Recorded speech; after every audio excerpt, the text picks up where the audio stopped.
चलिए हम लोग करने वाले हैं CGPSC 2025 क्रैश कोर्स स्टार्ट कर रहे हैं। ठीक है, तो इसको समझने से पहले हम लोग CGPSC 2024 इसके क्वेश्चन पेपर को एनालिसिस करते हैं और साथ ही साथ क्योंकि CGPSC 2024 लिखा है लेकिन इसका एग्ज़ाम जो होता है हुआ है वो कब हुआ है 2025 पे हुआ है। ठीक, फरवरी 2025 पे हुआ।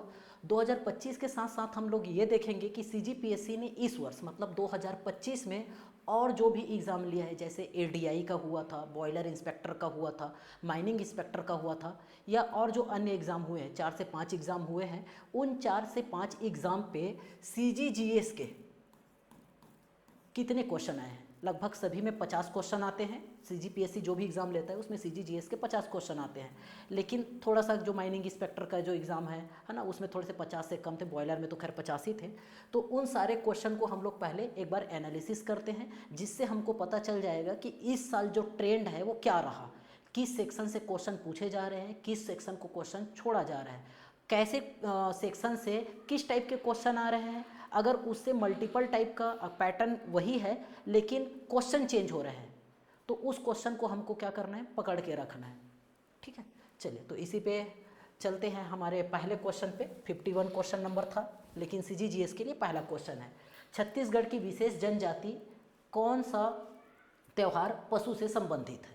ये क्वेश्चन था। तो ये जो क्वेश्चन है बेसिकली जनजाति से संबंधित है। क्वेश्चन किससे संबंधित है, जनजाति से संबंधित है।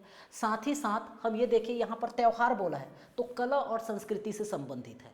ठीक है, तो इस तरीके से ये पहला वाला जो क्वेश्चन रहा वो जनजाति से साथ ही साथ कला संस्कृति से संबंधित है। ठीक, और ये जो ऑप्शन पे जो दिए हैं बीसू, चौरा पूजा, सोहरई, दशहरा, ठीक है, अब ये क्वेश्चन जो है वो पहली बार आया है CGPSC में। ये क्वेश्चन जो है वो पहली बार पूछा है। मतलब ये जो क्वेश्चन जनरली आपको जो पुराने जो कुछ क्वेश्चन पेपर है या पुराने जो कुछ बुक है आपके पास अवेलेबल है उसमें ये क्वेश्चन देखने को नहीं मिलेगा। ज़्यादातर देखें हम लोग बीसू के बारे में ध्यान दें तो कुछ चीज़ देखने को मिलता है। बीसू जो है वो शिकार से संबंधित है ना, जानवर का शिकार से संबंधित है। तो ये शिकार तो है पर त्यौहार नहीं है। एक दशहरा देखें, दशहरा जो होता है वो जनजातियों में जो तो दशहरा है बस्तर दशहरा के नाम से चलता है, वहाँ पर तो ऐसा कोई पशु का पूजा या पशु से संबंधित कोई त्यौहार नहीं है बस्तर दशहरा। और हम लोगों के लिए जो दशहरा है वो राम का रावण पर विजय से संबंधित है और शस्त्र पूजा करते हैं। तो एक तरीके से देखा जाए तो बीसू और दशहरा ये दोनों तो नहीं होगा, ऐसा हम एलिमिनेट कर सकते थे। बाकी जो बचे चौरा पूजा और सोहरई, ठीक है, तो इसमें जो CGPSC ने जो आंसर लिया है वो सोहरई को आंसर लिया है। ठीक है, तो एक तरीके से देखें तो एक थोड़ा सा टफ क्वेश्चन पे ये क्वेश्चन आ सकता था। तीन चीज़ में हम बांट सकते थे, इजी, मॉडरेट और टफ। तो ये क्वेश्चन जो है चूंकि पहली बार आ रहा है और थोड़ा सा ऑप्शन को भी देख करके थोड़ा सा अटपटा लग रहा था, तो हम इसको बोल सकते हैं कि थोड़ा सा टफ लेवल के क्वेश्चन पे इसको शामिल कर सकते हैं। हालांकि टफ थोड़ा सा मॉडरेट भी कर सकते हैं, क्यों, क्योंकि हमने एक ऑप्शन और दो ऑप्शन को हमने क्या कर दिया, एलिमिनेट कर दिया था। और ये क्वेश्चन जो था वो 4 ऑप्शन पे है, मतलब कूट आधारित प्रश्न नहीं है। तो एक तरीके से कूट आधारित प्रश्न नहीं है तो उसमें भी हम इसको थोड़ा सा मॉडरेट लेवल पे इसको देख सकते हैं। चलिए सेकेंड क्वेश्चन आपको मिल रहा है, छत्तीसगढ़ के स्वतंत्रता संग्राम सेनानी। इसका मतलब ये छत्तीसगढ़ के इतिहास से संबंधित क्वेश्चन है। नाम बताइए, उनकी पत्नी राजकुंवर देवी के साथ 6 मास के लिए नागपुर सेंट्रल जेल में कारावास में रखा गया था। अब इस टाइप के जो क्वेश्चन आपको मिल रहे हैं, भैया कौन जानेगा कि किसकी वाइफ के साथ कौन जेल में था। ठीक, लेकिन मैंने पहले ही बताया था अगर कोई क्वेश्चन पहले आ चुका है, भले आप देखे ना हो, ठीक है, तो वो उस क्वेश्चन को हम क्या समझेंगे, वो इजी लेवल का क्वेश्चन समझेंगे। ठीक है, ये क्वेश्चन 3-4 साल पहले पूछ चुका है, पैटर्न यही था, है ना, किस स्वतंत्रता संग्राम सेनानी परिवार समेत जेल में थे। इस टाइप का क्वेश्चन पिछले बार में पूछा हुआ था, है ना। परिवार समेत कहने मतलब उनके वाइफ से रिलेटेड था। ठीक है, तो इस बार देखिए तो इसका जो आंसर है वो क्या है आपका, खूबचंद बघेल। ठीक है, CGPSC ने भी आंसर लिया है और ये सही भी है।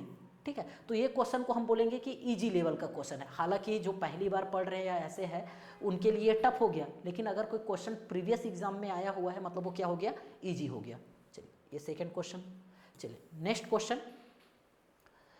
क्वेश्चन पूछा है आपका, छत्तीसगढ़ में विवाह के समय दूल्हा दुल्हन द्वारा पहले जाने वाला परंपरागत मौर, जिसको हम मौर बोलते हैं, किस वृक्ष की पत्तियों से बनाया जाता है। तो एक तरीके से देखो ये क्या हो गया, मौर, मौर के बारे में दूल्हा दुल्हन विवाह के समय में बोल रहा है, तो कला और संस्कृति के अंतर्गत आएगा। ठीक है, और कला संस्कृति के अंदर पत्तियों से बनाया जाना वाला पत्ता शिल्प से ये क्वेश्चन लिया गया है।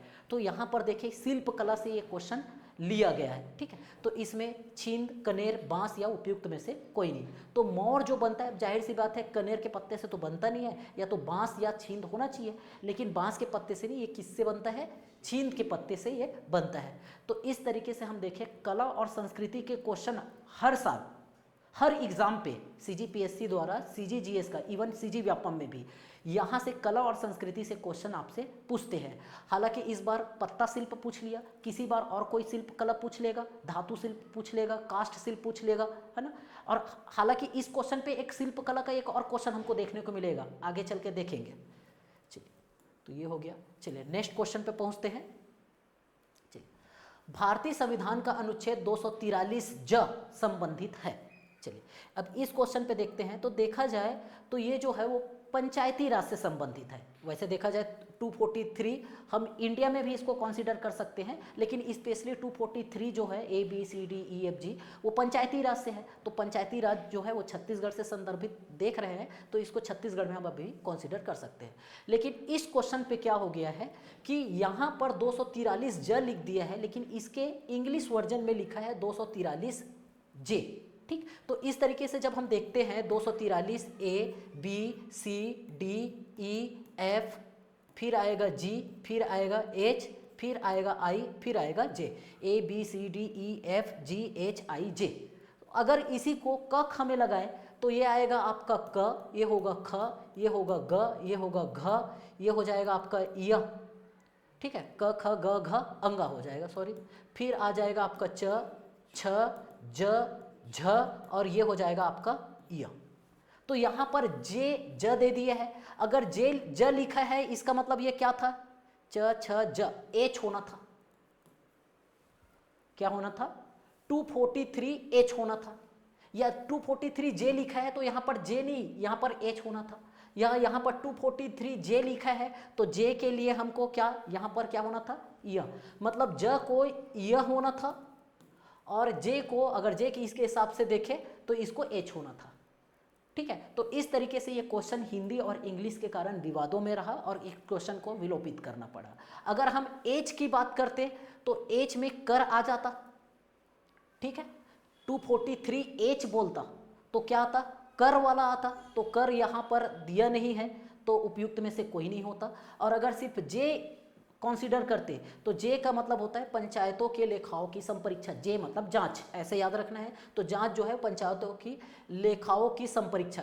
तो अगर इंग्लिश वर्जन के कारण देखे तो इसका आंसर बी हो जाएगा, और अगर हिंदी वर्जन देखे, ज देखे, तो उपयुक्त में से कोई नहीं हो जाएगा। तो नहीं, वो माइनर वाला जब चल रहता है उस वाले में इंग्लिश वाला मान्य रहेगा। ऐसे वाले केस में यह विलोपित हो जाता है। हिंदी पूरा मीनिंग ही अलग हो जा रहा है, थोड़ा सा चेंजेस रहता है, वहाँ पर इंग्लिश और हिंदी को देखा जाएगा। ठीक, लेकिन अगर क्वेश्चन का स्वरूप ही चेंज हो जा रहा है, आंसर ही चेंज हो जा रहा है। हाँ, अगर मान लो जाए इंग्लिश और हिंदी के कारण दोनों का आंसर एक ही रहता, चाहे हिंदी चाहे पूछे चाहे इंग्लिश पूछे, दोनों में से ही उपयुक्त दोनों यही आंसर आ जाता। ठीक, तब वहां पर इंग्लिश को कंसीडर किया जा सकता था, ऐसे लिख देते। लेकिन अगर आंसर ही पूरा चेंज हो जा रहा है तो ऐसे में कंसीडर नहीं करते। चलिए नेक्स्ट क्वेश्चन पे चलते हैं। तो इस तरीके से देखें तो ये क्वेश्चन जो था वो आपका पंचायती राज से था। नेक्स्ट क्वेश्चन देखें, 55 नंबर का क्वेश्चन। इस क्वेश्चन में आपको पूछा है कौन सी नदी महानदी की दाहिने तटवर्ती सहायक नदी है। अब ये जो क्वेश्चन है महानदी मतलब भूगोल से रिलेटेड क्वेश्चन है, और भूगोल में भी आपका कौन सा, नदी वाले सिस्टम से। ठीक है, तो भूगोल से भी क्वेश्चन होना कंफर्म है। इतिहास भूगोल छत्तीसगढ़ में तो कंफर्म है, लेकिन भूगोल के किस सेक्शन से क्वेश्चन आएगा, नदी से आएगा, जलप्रपात से आएगा, या जनसांख्यिकी से आएगा, या आपका क्या बोलना चाहिए मिट्टी से आ जाएगा, कहीं से भी आ सकता है। ठीक है, तो पहले के समय में नदी वाला चैप्टर से हर साल हर बार क्वेश्चन आते रहते थे। अभी वेरिएंस आ गया है, कभी आ रहा है कभी नहीं आ रहा है नदी वाला क्वेश्चन। तो इस बार नदी वाला क्वेश्चन पूछा है कि महानदी की सहायक नदी और वो भी दाहिने तट वाली। तो हम देखें शिवनाथ, तेल, मांड और ये सब जो है वो क्या है, महानदी की सहायक नदी, सभी महानदी की सहायक नदी है। लेकिन दाहिने तट से बोला है तो महानदी ऐसे जाती है ना। तो इसका डायरेक्शन किधर है, वेस्ट से ईस्ट, इधर से इधर आ रहा है, ईस्ट की तरफ जा रहा है। तो दाहिने साइड से हम बोलेंगे कि ईस्ट डायरेक्शन पे जा रहे हैं, तो ईस्ट साइड से जो नदियाँ मिलेगी वो सब क्या हो जाएंगे, दाहिने राइट हैंड साइड से, और ईस्ट साइड से जो नदी मिलेगी वो लेफ्ट। तो इस तरीके से देखें तो शिवनाथ नदी तो महानदी में यहाँ से मिलती है तो वो लेफ्ट वाला हो गया, ठीक है। मांड भी इधर से मिलती है और ईब नदी भी आगे जाकर के ऐसे मिलती है। तो ये तीनों के तीनों कौन, मांड, शिवनाथ और ईब, ये क्या हो जाएंगे, लेफ्ट हैंड साइड से हो जाएंगे। तेल नदी ये आपका लेफ्ट हैंड साइड से होता है। तो इसका आंसर क्या हो जाएगा आपका, ऑप्शन सी तेल नदी, ये हो जाएगा आपका। चलिए नेक्स्ट क्वेश्चन, छत्तीसगढ़ के किस जिले में सौर विशेष आर्थिक क्षेत्र SEZ विकसित किया जा रहा है, स्पेशल इकोनॉमिक जोन होता है ये, है ना। तो सोलर स्पेशल इकोनॉमिक जोन की बात कर रहे हैं। तो ये जो सोलर के बारे में देखो, दो चीज़ है आपका, सेज के दो चीज़ होते हैं, एक सिर्फ जो है विशेष आर्थिक क्षेत्र आएगा, एक सिर्फ क्या आ जाएगा, विशेष आर्थिक क्षेत्र आ जाएगा, और एक जो हो जाएगा आपका सौर विशेष आर्थिक क्षेत्र आ जाएगा। तो जब सेज आ जाएगा, सौर आ जाएगा, तो उसका जो आंसर लेना है आपको राजनांदगांव लेना था, ठीक है। एक तरीके से ये देखिए करेंट अफेयर का क्वेश्चन था ये। चलिए नेक्स्ट क्वेश्चन पे चलते हैं। चलिए नेक्स्ट, भोजली त्योहार छोटी छोटी टोकरियों में अनाज किस विशेष तिथि या दिनांक को बोया जाता है। भोजली त्योहार के लिए जो बोया जाता है, क्या टोकरियों में अनाज बोया जाता है, वो कब बोया जाता है, ये क्वेश्चन है। तो ये भी जो क्वेश्चन है, त्यौहार आया है, तो त्यौहार मतलब आपका क्या, कला और संस्कृति, और कला और संस्कृति में फिर से त्यौहार पूछ दिया है। इसका मतलब ये है कि इसी पैटर्न पे ही, इसी क्वेश्चन पेपर में त्यौहार से दो क्वेश्चन आपको देखने को मिले हैं। और त्यौहार का हर एग्जाम पे CGPSC के एक ना एक क्वेश्चन रहता है। तो हमको फोकस करना है कि ये जो त्यौहार वाला जो सेक्शन है कला संस्कृति में, उसको हमको कंप्लीट करना है, उसको छोड़ना नहीं है। चलिए इसका आंसर देखते हैं। भोजली त्यौहार के लिए, अच्छा भोजली त्यौहार जो होता है वो कब मनाया जाता है, तो भोजली त्यौहार जो होता है वो सावन माह में मनाया जाता है, ठीक है। तो सावन माह का जो पूर्णिमा रहता है, रक्षाबंधन, रक्षाबंधन के अगले दिन मतलब भादों के पहले दिन भोजली विसर्जन किया जाता है, ठीक। और भोजली विसर्जन हालांकि देखो ये एकदम कंफर्म नहीं है, मतलब ये इसी तिथि में होगा ऐसा वाला त्यौहार नहीं है। जैसे दीपावली इसी दिन होगा, होली इसी दिन होगा, नवरात्रि इसी दिन होगा, मतलब फिक्स रहता है तिथि। भोजली त्यौहार का तिथि जो है वो एकदम फिक्स नहीं है। किसी क्षेत्र में जो भोजली विसर्जन जो होता है वो भादों के पहले दिन होता है, मतलब रक्षाबंधन के जस्ट अगले दिन। लेकिन वही भोजली विसर्जन कई अंचल पे आपका गणेश चतुर्थी के वो उसके एक हफ्ते बाद तक भी ये चलते रहता है भोजली विसर्जन। तो इसका मतलब ये है कि अब भोजली, जैसे हम लोग नवरात्रि में जवारा बोते हैं, 9 दिन के में इतना बड़ा बड़ा हो चुका रहता है, तो इसका मतलब पहले ही दिन बोया जाता है नवरात्रि के फर्स्ट डे पे, और 9वें दिन में उनका विसर्जन हो जाता है। तो 9 दिन कम से कम रहता है। तो वैसे ही हम ये समझेंगे कि भोजली को कम से कम 9 से 10 दिन पहले ही बोया जाएगा, ठीक है। तो ये भादों के पहले ही दिन, किसी अंचल में भादों के पहले दिन, किसी अंचल में भादों के 5वें 7वें 9वें दिन में भी विसर्जन हो रहा है। इसका मतलब जाहिर सी बात है भोजली में जो बोया जाएगा, अनाज बोया जाएगा, वो भादों के पहले मतलब सावन के शुरुआत में ही बोया जाएगा। अब इतना भी शुरुआत नहीं होगा कि कृष्ण पक्ष में बोया जाए, है ना। सावन जो होगा वो 15 दिन का कृष्ण पक्ष, फिर उसके बाद 15 दिन का शुक्ल पक्ष आएगा। तो जाहिर सी बात है 15 दिन का टाइम देना, 10 दिन का भी टाइम देना क्या है, सफिशियंट है। तो अगर पहले दिन में हो रहा है तो सावन शुक्ल पक्ष पंचमी इस दिन बोएंगे, तो इनको 10 दिन में क्या हो जाएगा, पूर्णिमा आ जाएगा। 10 दिन में क्या आ जाएगा, पूर्णिमा, मतलब रक्षाबंधन आ जाएगा। और रक्षाबंधन के अगले दिन क्या होगा, विसर्जन होना है। तो कम से कम 10 दिन 9 दिन का समय दोगे तो सावन शुक्ल पंचमी। हालांकि ये जरूरी नहीं है कि पंचमी को ही बोया जाएगा। जिन लोग विसर्जन बाद में करते हैं उन लोग सावन के आखिरी में भी भोजली क्या करते हैं, बोया जाता है। तो इस तरीके से इस क्वेश्चन के अनुसार कुंवार दिया था, चैत्र दिया था और भादो दिया था। तो भादो में तो विसर्जन ही होता है ये प्रतिपदा को, तो इसलिए आपका सही आंसर इसमें क्या हो जाएगा, सावन शुक्ल पंचमी, ठीक। किससे रिलेटेड है, भोजली से। और भोजली से भी पिछले 2-3 एग्जाम में क्वेश्चन पूछे जा रहे हैं कला संस्कृति से। चलिए नेक्स्ट क्वेश्चन, छत्तीसगढ़ी कहावत है जांगर के चलत ले, इसका क्या अर्थ है, ठीक है।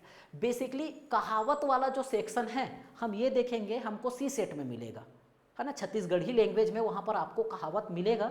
लेकिन इसके साथ साथ छत्तीसगढ़ के जीएस में भी कहावत और जनौला के क्वेश्चन रहते हैं सीजीपीएससी प्रीलिम्स पे, और बाकी दूसरे भी एग्जाम पे सीजीपीएससी के वनडे एग्जाम पे ये जीएस वाले जो सेक्शन पे कहावत और जनौला से भी क्वेश्चन आएंगे। तो आपको कहावत और जनौला को भी छोड़ना नहीं है, वो आपको सी सेट में तो हेल्प करेगा, लेकिन सी सेट क्वालिफाइंग है करके आप इसकी तैयारी नहीं करते हैं, लेकिन उसके 1 से 2 क्वेश्चन आपको इस पेपर 1 में भी आपको देखने को मिलेंगे। ठीक, तो ये वाला भी सेक्शन आपके लिए कंपलसरी है, जांगर के चलत ले। ठीक है, तो इसका जो सही आंसर हो जाएगा वो क्या हो जाएगा, स्वयं पर भरोसा। ठीक है, जैसे किसी के 3-4 बच्चे रहते हैं, अलग हो गए, है ना, पेरेंट्स किसके साथ रहोगे, इसके साथ रहोगे, किस बेटे के साथ रहोगे, तो बोलते हैं कि नहीं मोर जांगर चलत ले मैं अकेला रहूँ। तो जांगर के चलत ले मतलब क्या है, उनको अपने पर भरोसा है, स्वयं पर भरोसा।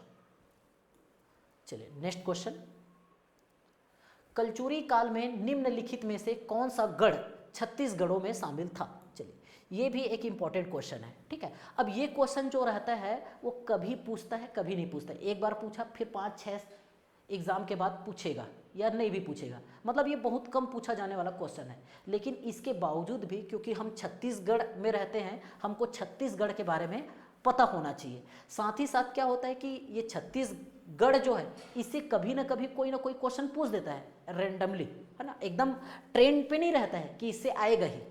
लेकिन छत्तीसगढ़ होते हुए भी हमको अगर ये क्वेश्चन को नहीं बना पाए तो ये फिर हम लोग के लिए दिक्कत वाली बात है। तो ये तो सबसे पहला क्वेश्चन है, एग्जाम पे आए या ना आए, ये क्वेश्चन का आंसर हमको पहले पता होना चाहिए कि छत्तीसगढ़ है, कौन कौन से गढ़ है। और उसमें से भी 2 टाइप के क्वेश्चन बन जाते हैं, एक तो कौन सा गढ़ है, और दूसरा क्योंकि छत्तीसगढ़ को हम लोग शिवनाथ नदी के उत्तर और दक्षिण में 18-18 भागों में बांटे हैं, तो कुछ एग्जाम में ऐसे भी क्वेश्चन पूछे हैं कि ना कि शिवनाथ नदी के उत्तर में 18 गढ़ में कौन शामिल था, कौन दक्षिण में 18 गढ़ में शामिल था। तो अगर ये छत्तीसगढ़ को अपने छत्तीसगढ़ सिर्फ नाम बस याद नहीं रखना है, उसको 18 और 18 के पैटर्न भी याद करना है। पता चला छत्तीसगढ़ तो याद है लेकिन पता चला कि वो उत्तर में आ रहा है कि दक्षिण में आ रहा है वही भी नहीं पता। ठीक है, तो इसमें से देखें तो आपको ये सेमरियागढ़ ही आपका छत्तीसगढ़ में शामिल था, छितरूगढ़, पहाड़गढ़, वृंदावनगढ़ इस टाइप का कोई हमारे छत्तीसगढ़ में शामिल नहीं है। तो ये आपको देखना है। तो भले क्वेश्चन रेंडमली आता है, इसमें कभी आता है कभी नहीं आता है, लेकिन ये क्वेश्चन हमारा ये क्या होना चाहिए, मजबूत होना चाहिए। क्यों, क्योंकि इस क्वेश्चन का स्टार्ट ही छत्तीसगढ़ है, छत्तीसगढ़ के आधार पर हम लोग पढ़ना चालू करते हैं, स्टार्ट छत्तीसगढ़ का इतिहास ही यही से करते हैं। इसलिए क्या है, हम ये मानेंगे कि ये क्वेश्चन क्या है, लड्डू क्वेश्चन है, इजी क्वेश्चन है, मतलब ये क्वेश्चन सबसे बनेगा।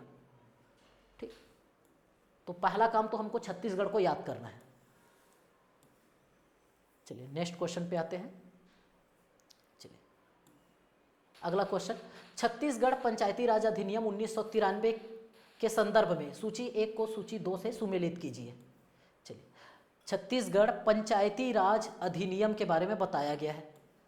चलिए अब ये थोड़ा सा जटिल क्वेश्चन दे दिया है। पंचायती राज अधिनियम में जितने भी क्वेश्चन देते हैं, अगर आर्टिकल 243 ABCD से दिया जाता है तो ये माना जाएगा कि वो बहुत इजी क्वेश्चन है, सबको पता है। ठीक है, अब यहाँ पर जब देखते हैं छत्तीसगढ़ पंचायती राज अधिनियम में देखते हैं तो यहाँ पर धारा 83, 89, 84, 88 इसके बारे में बोला है। मतलब पंचायती राज अधिनियम कब आया, 1993 में आया, वो भी इजी क्वेश्चन हो गया। ठीक है, उसमें कितने धाराएं हैं, 132 धाराएं हैं, कितने अनुसूची है, 4 अनुसूची है, कितने अध्याय है, 15 अध्याय, वहाँ तक सही था। लेकिन उस 132 धाराओं में से सबको याद करना, ठीक है, स्पेशली इसमें हम लोग धारा 20, 21, 27 इस सबको याद करते हैं क्योंकि वो सरपंच, ग्राम पंचायत के सरपंच से संबंधित रहते हैं, अविश्वास प्रस्ताव से, उसके निलंबन से, सस्पेंशन से, उसके रिकॉल से संबंधित रहते हैं। तो इसलिए वो 20 और 21 वाला जो आर्टिकल है, धारा है, उसको हमको याद करना रहता है। लेकिन ये जो है वो पंचायत के कार्य, कर, उससे रिलेटेड आपको क्वेश्चन आपको दे दिए हैं।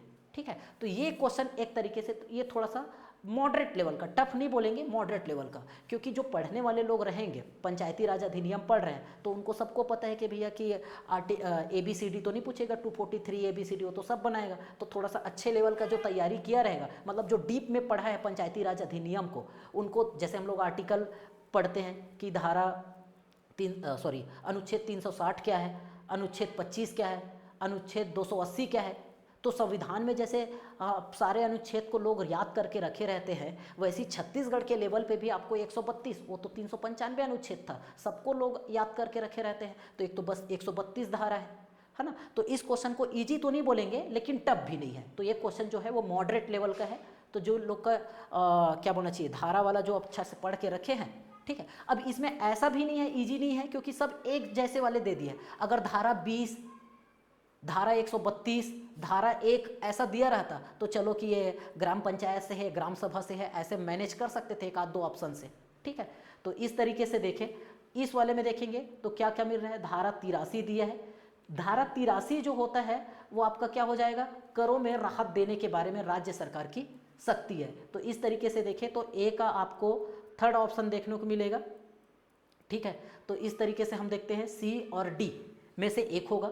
फिर उसके बाद आप देखते हैं 89 जो है वो हानि एवं दुरुपयोग के लिए पंचों आदि का दायित्व, मतलब इसका जो है वो 4 है, ठीक है। तो इसका मतलब यह है सी और डी में से कोई एक है। उसके बाद देखते हैं नेक्स्ट 3, धारा 84, ये पंचायतों के कार्य का निरीक्षण है, मतलब आपका सी का 2 हो जाएगा। तो इस तरीके से ऑप्शन डी आपका सही हो जाएगा। तो ये मॉडरेट लेवल का क्वेश्चन था, ठीक है। अब यही ऐसे ही क्वेश्चन आपको सिलेक्शन कराते हैं। अगर ये क्वेश्चन नहीं बना है ना, तो जो एवरेज पढ़ने वाले हैं उन लोगों से ये बनना चाहिए। चलिए नेक्स्ट क्वेश्चन पे आते हैं। चलिए नेक्स्ट क्वेश्चन, सीसल शिल्प में प्रमुख रूप से किस सामग्री का प्रयोग किया जाता है। अब ये फिर से कला संस्कृति से क्वेश्चन है और शिल्प कला से। अभी हम लोगों ने इसी क्वेश्चन पेपर में देखा, क्या देखा, किस शिल्प से, पत्ता शिल्प से क्वेश्चन देखा था, पत्ता शिल्प से, ठीक है। एक सेकंड, पत्ता शिल्प से देखा था जिसमें मोर के बारे में पूछा हुआ था। अभी सीसल शिल्प के बारे में पूछा है, प्रमुख रूप से किस सामग्री का प्रयोग किया जाता है, क्या पौधा, लौकी, कौड़ी या मिट्टी, ठीक है। तो इसमें सीसल शिल्प में ना बेसिकली बांस का उपयोग किया जाता है। किसका किया जाता है, आपका बांस। तो बांस का एक अलग प्रजाति है राम बांस ऐसा, तो उस बांस के पत्ती से है ना, उसका रेशा निकाल करके उसको कलर में डुबा करके उससे सजावटी सामान बनाया जाता है, ठीक है। तो उस शिल्प को हम क्या बोलते हैं, सीजल शिल्प बोलते हैं। तो इस तरीके से सीजल शिल्प का जो संबंध है वो बांस से संबंधित है, बांस के पत्ते से संबंधित है। तो बांस यहाँ पर क्या है, लौकी है, कौड़ी है, मिट्टी है या पौधा है ना। तो क्या आ जाएगा आपका पौधा। तो सीसल शिल्प किस सामग्री का प्रयोग किया जाता है, पौधा का, मतलब किसका प्रयोग किया था, बांस का, ठीक है। चलिए नेक्स्ट क्वेश्चन। तो इस तरीके से देखें तो शिल्प कला को हमको छोड़ना नहीं है ना, कुछ कुछ ज़्यादा ही शिल्प कला है ही नहीं, उसमें से हमको इसको कंटिन्यू करना है। चलिए नेक्स्ट क्वेश्चन देखते हैं। नेक्स्ट क्वेश्चन जो पूछा है, 1920 में राजनांदगांव में मिल मजदूर ने 37 दिन तक हड़ताल की थी। इसका नेतृत्व किसने किया था, वामनलाल राखे, दीनदयाल सिंह, खूबचंद बघेल या इनमें से कोई नहीं। अब ये जो क्वेश्चन है ये सबसे इजी क्वेश्चन के कैटेगरी में आएगा, है ना, ये क्वेश्चन बनना ही चाहिए। अब इस क्वेश्चन को देख करके मैं एक चीज़ बोलूँगा कि सीजीपीएससी के हर एग्ज़ाम पे यहाँ से क्वेश्चन रहेंगे। क्या क्वेश्चन, या तो मजदूर आंदोलन रहेगा, हड़ताल मतलब आंदोलन, मजदूर आंदोलन, दूसरा है किसान आंदोलन और तीसरा है जनजाति आंदोलन। तीनों आंदोलन में से किसी एक आंदोलन से क्वेश्चन कंफर्म है, आएगा ही आएगा। तो बाकी पढ़ो या ना पढ़ो, मजदूर आंदोलन, किसान आंदोलन और जनजाति आंदोलन, ये तीनों आंदोलनों को आपको अच्छे से पढ़ना है, ठीक है। तो इस क्वेश्चन में मजदूर आंदोलन पूछा है, ठीक। और मजदूर आंदोलन से जब क्वेश्चन पूछ दिया जाता है तो वो थोड़ा सा इजी होता है। किसान आंदोलन थोड़ा सा टफ है और जनजाति आंदोलन थोड़ा सा टफ हो जाता है। क्यों, क्योंकि मजदूर आंदोलन में जब भी क्वेश्चन पूछेगा वो यही राजनांदगांव वाले क्वेश्चन से ही पूछेगा, ठीक। और इसमें 3 बार हुए हैं आंदोलन, ठीक है। तो इसमें 3 बार हुए हैं। इसमें ये जो 37 दिन का हड़ताल है वो पहला आंदोलन है, ठीक है। अब ये जो राजनांदगांव में जब भी होगा मजदूर आंदोलन, इजी इसलिए हो जाता है क्योंकि तीनों बार जब आंदोलन होगा मजदूर मिल आंदोलन, तीनों बार का जो नेता रहेगा वो ठाकुर प्यारेलाल रहे, ठीक है। इसमें से कोई नहीं है, ठाकुर प्यारेलाल यहाँ पर है नहीं, तो इसका आंसर क्या हो जाएगा, इनमें से कोई नहीं। हाँ, अब क्वेश्चन ये हड़ताल की थी, इसका नेतृत्व करता पूछा था तो ये इजी क्वेश्चन हो गया। एक बार पूछा था कि कितने दिन चला था, तो उस समय के लिए वो नया क्वेश्चन हो गया था। लोग हाँ ये हड़ताल हुआ था, किसने किया था, कहाँ हुआ था, ये पढ़ते, कितने दिन चला था ये नहीं हुई।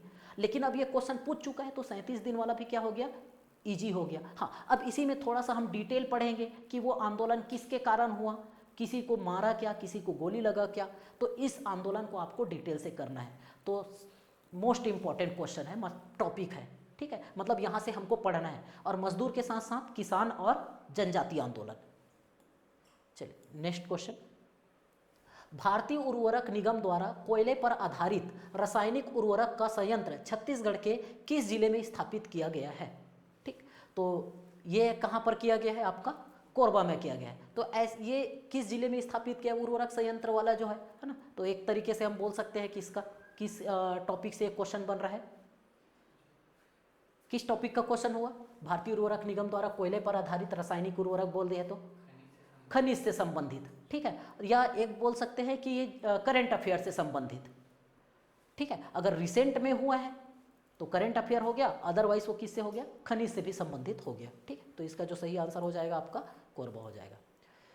चलिए नेक्स्ट, जनगणना 2011 के अनुसार छत्तीसगढ़ की कुल क्रियाशील जनसंख्या कितनी है? अब ये भी एक हॉट टॉपिक है, कोई सा भी आप एग्जाम ले लो, जनसंख्या से क्वेश्चन आएगा ही आएगा। हाँ, पैटर्न अलग हो सकता है कि लिंगानुपात कितना है, साक्षरता दर कितना है, जनसंख्या कितना है, कौन से जिले में ज़्यादा है, ठीक है। इस बार क्या पूछ दिया है? क्रियाशील जनसंख्या, मतलब कार्यरत, मतलब कितने लोग रोजगार, मतलब कुछ ना कुछ काम कर रहे हैं, ऐसे जनसंख्या कितने हैं, ठीक है। तो इसके बारे में पूछा है। तो 2011 के अनुसार देखें तो 2,55,00,000 छत्तीसगढ़ की जनसंख्या है। तो उस 2,55,00,000 में से लगभग आधा से थोड़ा सा कम, एक है ना, 121, ये आपका क्या है? क्रियाशील जनसंख्या है। तो इस क्वेश्चन का आंसर क्या हो गया? ए। जनरली अच्छा, ये क्वेश्चन जो है वो इजी ही माना जाएगा, क्योंकि जनसंख्या में सब फैक्ट हम लोग रट के बैठे रहते हैं, और ये ज़्यादा नहीं, क्रियाशील जनसंख्या कितना है बस इसको पूछा हुआ है, ठीक है। हाँ, कि इसमें कौन से राज्य का ऐसे कौन से जिले का बढ़ते क्रम में घटते क्रम में ऐसे पूछता, फंसाने वाला टाइप का क्वेश्चन रहता तो थोड़ा सा वो क्या हो सकता था? मॉडरेट या हार्ड हो सकता था। इस क्वेश्चन को हम ईजी लेवल में कंसीडर करेंगे। चलिए नेक्स्ट, पंडित दीनदयाल उपाध्याय ग्रामोद्योग शिल्प केंद्र बांस कला केंद्र कहाँ पर है? अब फिर से एक बार शिल्प कला, यहाँ पर शिल्प कला से 3 क्वेश्चन पूछ दिए हैं। तो मैंने बोला ही था कि जब से कहीं से क्वेश्चन पूछता है तो वहाँ से 3 से 4 क्वेश्चन भी पूछ देता है, और यही बेनिफिट हो जाता है। अगर उस टॉपिक को आपने अच्छे से तैयारी किया है तो सारे क्वेश्चन बनेंगे, ठीक है। तो बांस के लिए बांस कला केंद्र कहाँ पर है? आपका जगदलपुर पे है। तो इसका सही आंसर हो जाएगा जगदलपुर। तो आपको शिल्प वाला जो चैप्टर है उसको आपको अच्छे से करना ही है, उसको छोड़ना नहीं है। चलिए नेक्स्ट, फिर से एक आ गया जनौला मुहावरा से रिलेटेड क्वेश्चन आएगा। बोला छत्तीसगढ़ी मुहावरा आँखी करवाना का क्या अर्थ होता है? ठीक है, तो छत्तीसगढ़ी में जब किसी को नींद आता है तब बोलते हैं कि आँखी करवाते, है ना। तो आँखी करवाना का मतलब क्या होगा? नींद आना, ऑप्शन सी। तो मुहावरा, जनौला, ये जो क्वेश्चन है आपको 2 से 3 क्वेश्चन आपके सही करा सकते हैं, है ना। और ये ऐसे क्वेश्चन रहते हैं जो हम लोग दादी नानी से कहानी जनौला में सुने रहते हैं, या डेली बोलचाल की भाषा में सुनते रहते हैं, इस टाइप के क्वेश्चन रहते हैं। तो ये आपका गलत नहीं होना चाहिए। 2 से 3 क्वेश्चन जो आएगा। नेक्स्ट क्वेश्चन, कोरबा 1982-83 वर्ष में किसके सहयोग से NTPC national super thermal power केंद्र की स्थापना की गई है? World bank, Asian development bank, भारतीय स्टेट बैंक और केंद्र शासन के अनुदान से। अब ये जो क्वेश्चन है एनटीपीसी के बारे में पूछा है, मतलब उद्योग के बारे में है, ज्योग्राफी के अंदर ये क्वेश्चन आएगा, है ना। तो ज्योग्राफी सेक्शन से एक क्वेश्चन है, ठीक है। अब ज्योग्राफी क्वेश्चन से जब हम लोग पढ़ते हैं तो पर्वत, पठार, नदी, इन सबसे बाद हम जब पढ़ते हैं इधर माइंस वाले में, खदान के बारे में, मिनरल्स के बारे में, और उसके बाद हम पढ़ते हैं उद्योग के बारे में। तो कभी उद्योग से क्वेश्चन आएगा, कभी खनिज से क्वेश्चन आएगा, कभी दोनों से आ सकता है, कभी दोनों से नहीं आएगा, है ना। तो ये सब चीज़ ऊपर नीचे होते रहता है। लेकिन अगर उद्योग से क्वेश्चन आया है, किससे क्वेश्चन आया है? उद्योग से क्वेश्चन आया है, तो एनटीपीसी ये तो हमको पता ही होना चाहिए, है ना। एटलीस्ट किसके बारे में? भिलाई स्टील प्लांट और एनटीपीसी, ये 2। बाकी उद्योग हमको पता हो या ना हो, लेकिन ये 2 उद्योग एनटीपीसी और सेल, इन दोनों के बारे में अच्छे से पता होना चाहिए, ठीक। और एक है बाल्को, ठीक। तो कोरबा ये जो हुआ था 1983 में बना था, किसके सहयोग से बना था? तो ये बना था आपका किसके? विश्व बैंक, वर्ल्ड बैंक के हेल्प से ये बना हुआ था। तो ये इस क्वेश्चन को भी हम इजी कैटेगरी में शामिल करेंगे, ना तो ये मॉडरेट है ना तो हार्ड है, ये इजी है, क्योंकि आपको उद्योग पढ़ना ही है और उद्योग में पहला ही उद्योग को एनटीपीसी और सेल बाल्को से क्वेश्चन आता है, वो इजी समझना है उसको। चलिए नेक्स्ट, वन पारिस्थितिकी तंत्र को हरित सकल घरेलू उत्पाद से जोड़े जाने में भारत में छत्तीसगढ़ राज्य का क्या स्थान है। अच्छा, ये जो क्वेश्चन है वो करेंट अफेयर से लिया गया है, ये उसी समय रिसेंट पे चल रहा था, ठीक है। तो छत्तीसगढ़ ने क्या किया, पहला ही राज्य बना था ये, है ना, किस पे, हरित सकल घरेलू उत्पाद में जोड़े जाने वाला, ठीक है, किसको, वन पारिस्थितिकी तंत्र को। क्योंकि हम लोग क्या कर रहे हैं, इतने सारे जो वनोत्पाद है उसका समर्थन मूल्य पे उसका क्या चल रहा है, आपका खरीदी चल रहा है। एक तरीके से हम बात कर सकते हैं ग्रीन जीडीपी के बारे में, ठीक है। तो ग्रीन जीडीपी में के रैंक में देखें तो छत्तीसगढ़ क्या है, पहला स्थान है। और इस टाइप का जैसे आपको नहीं भी पता था, आपने नहीं पढ़ा है, तो छत्तीसगढ़ के बारे में अगर कोई न्यूज़ में आ रहा है तो जनरली वो फर्स्ट ही होगा, तभी वो न्यूज़ में आ रहा है, इस टाइप का हम अनुमान लगा सकते हैं, ठीक है। ज़्यादा से ज़्यादा सेकेंड होगा, तीसरा और चौथा तो नहीं होगा, अगर ऐसा थोड़ा सा अनुमान लगाना था तो। चलिए नेक्स्ट क्वेश्चन, धान का झुलसा रोग किससे संबंधित है, फफूंद से, जीवाणु से, या पोषण जनित, या सभी से। धान का झुलसा रोग, ठीक है। अब ये जो क्वेश्चन है छत्तीसगढ़ जीएस का क्वेश्चन नहीं है, एक तरीके से देखा जाए इस क्वेश्चन का, है ना, क्योंकि ये धान का जो झुलसा रोग है भैया, धान वाला जो है वो एग्रीकल्चर पे आ गया, और एग्रीकल्चर तो सारे लोग पढ़ेंगे, जैसे साइंस टेक्नोलॉजी, उसी में एग्रीकल्चर आएगा, तो एग्रीकल्चर के बारे में हमको ये पढ़ना था, ठीक है। तो ओवरऑल ये इंडिया सेक्शन पे भी अगर ये क्वेश्चन रहता तो इसको कोई वो नहीं कर सकता था, ठीक है। लेकिन अब छत्तीसगढ़ सेक्शन पे इसलिए डाल दिया है क्योंकि छत्तीसगढ़ में सबसे ज़्यादा धान होता है, तो बाकी लोगों को भले पता ना रहे, लेकिन छत्तीसगढ़ वाले लोगों को तो धान में क्या क्या बीमारी होता है वो चीज़ पता होना चाहिए। इस पॉइंट ऑफ व्यू से इस सेक्शन पे ये क्वेश्चन को डाला गया है। अब ये जो क्वेश्चन है थोड़ा सा ये बोल सकते हैं कि क्या है, टफ लेवल का क्वेश्चन है, क्योंकि जनरली लोग जो है पढ़ाई कर रहे हैं, अगर ये देखा जाए लोग जानते हैं, जो किसान है, किसान बैकग्राउंड से है, वो लोग थोड़ा सा जानेंगे कि किसके कारण होगा, क्या होता है इसमें, ठीक है। तो हम लोग चूँकि छत्तीसगढ़ में बहुत प्रकार के धान की प्रजाति पाई जाती है, इसलिए अगले सेक्शन पे आपको यह धान से रिलेटेड क्वेश्चन आपको करना ही है कि धान की यहाँ पर, अच्छा एक सेक्शन और आया है, मतलब आता है क्वेश्चन धान की प्रजाति, पिछले एग्जाम में भी पूछा हुआ था, इसमें कौन धान की सुगंधित किस्म है।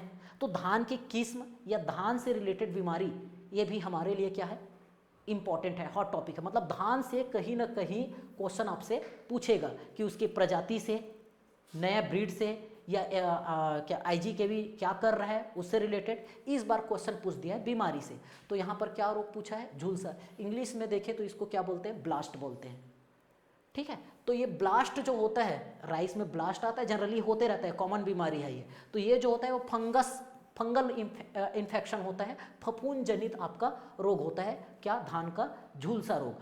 हालांकि झुलसा रोग जीवाणु से भी होता है, लेकिन उसको अगर सिर्फ झुलसा लिखा है या ब्लास्ट लिखा है, वो फफूंद जनित होता है, उसमें जीवाणु जनित झुलसा भी आता है, वो अलग रहेगा। पोषण जनित नहीं है इसलिए उपयुक्त सभी नहीं है। अदरवाइज अगर दोनों वाला ऑप्शन रहता तो ये दोनों भी ऑप्शन हो सकता है। झुलसा आपका जीवाणु जनित झुलसा भी होता है और एक फफूंद जनित झुलसा भी होता है, लेकिन उसको ब्लास्ट बोलते हैं, ठीक। एक धान में एक और फेमस रोग है, वो है खैरा। धान का एक रोग क्या होता है आपका, खैरा।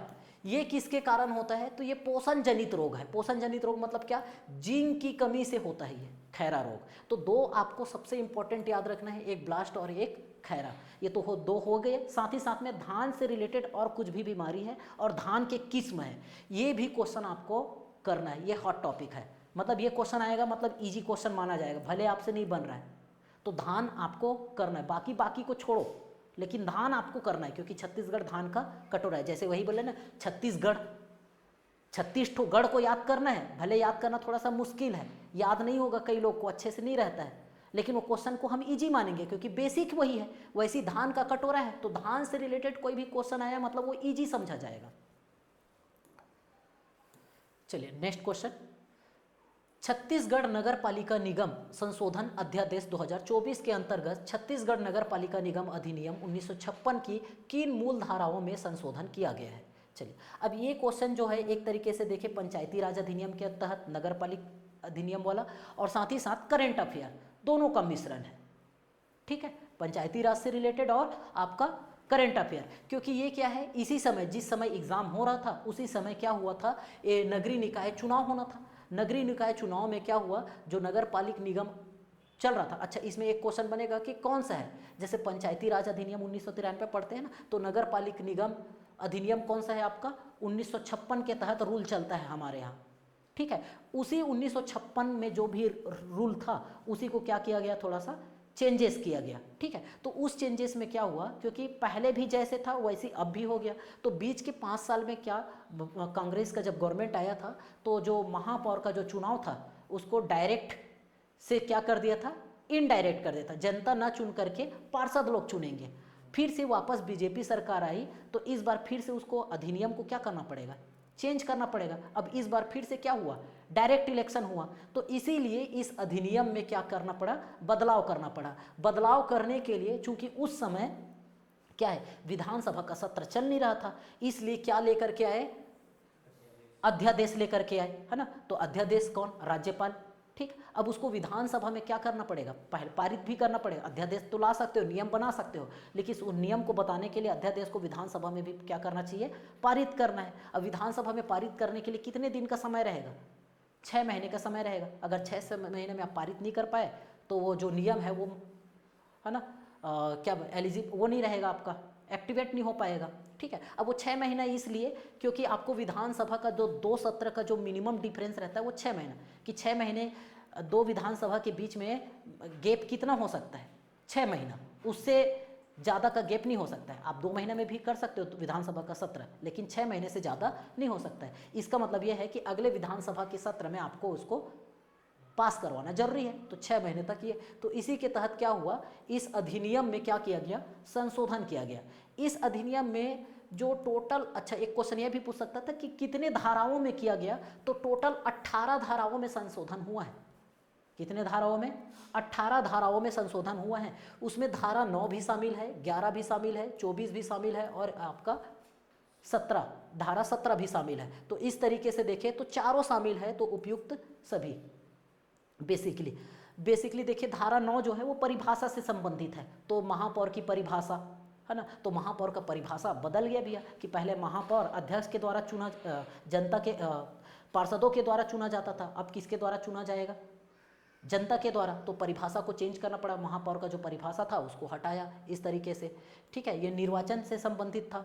फिर एक आपका 17 खतरा, ये आपका निर्हरता था, कि कब कब वो निर्हर हो जाएंगे, मतलब अयोग्य हो जाएंगे, उससे संबंधित था।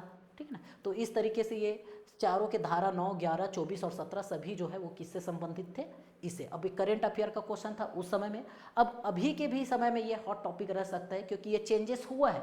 तो अब अगली बार ये स्टैटिक जीके का क्वेश्चन बन जाएगा कि धारा 24 में, धारा 17 में क्या है, क्योंकि ये क्या है, पिछले टाइम क्या है, रिसेंट में चेंज हुआ है, तो इससे भी क्वेश्चन आपसे बन सकते हैं। चलिए नेक्स्ट क्वेश्चन, भाखा के अंजोर रविंद्रनाथ टैगोर जी की गीतांजलि।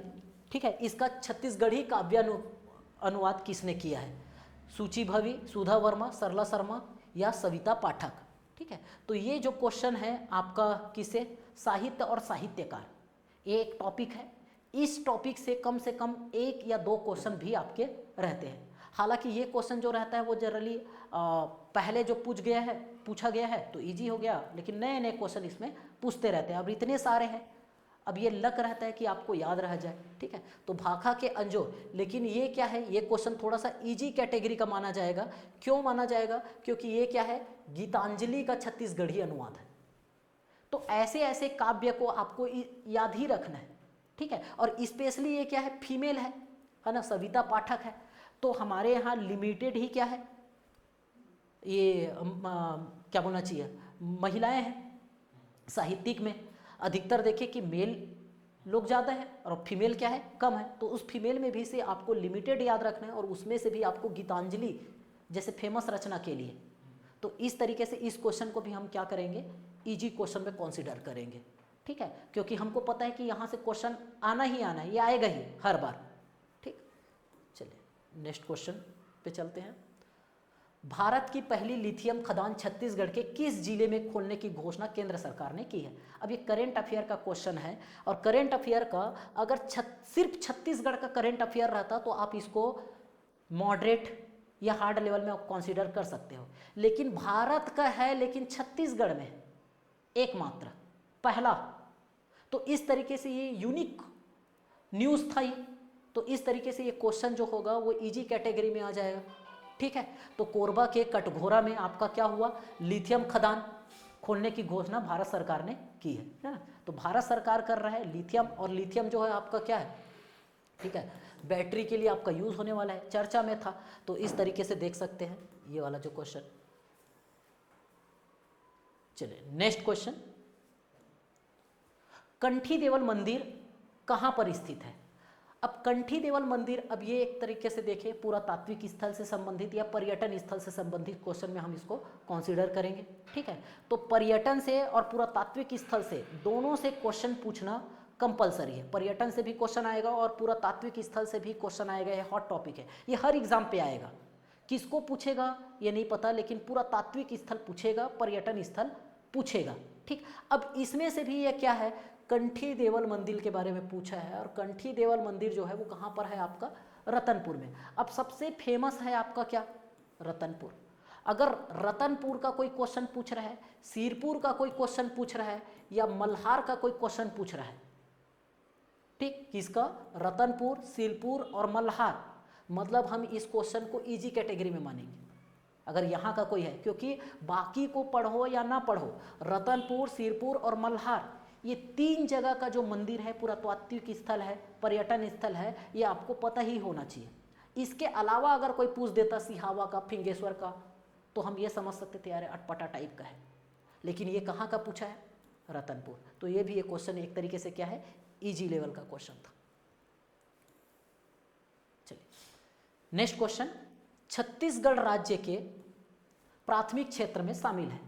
अब ये क्वेश्चन छत्तीसगढ़ से संबंधित नहीं है, ये इंडिया जीएस का क्वेश्चन है, छत्तीसगढ़ इसमें फालतू लगा दिया है। अब ये छत्तीसगढ़ राज्य रहे, चाहे आंध्र प्रदेश रहे, चाहे तमिलनाडु रहे, सभी जगह प्राथमिक क्षेत्र में क्या रहेंगे, सेम ही चीज़ रहेगा, इकोनॉमिक का, ठीक है। तो पशुपालन, एनिमल हस्बेंड्री, माइनिंग, खनन और मछली उद्योग, ये सब के सब क्या है आपके किस पे रहेंगे, प्राथमिक क्षेत्र में।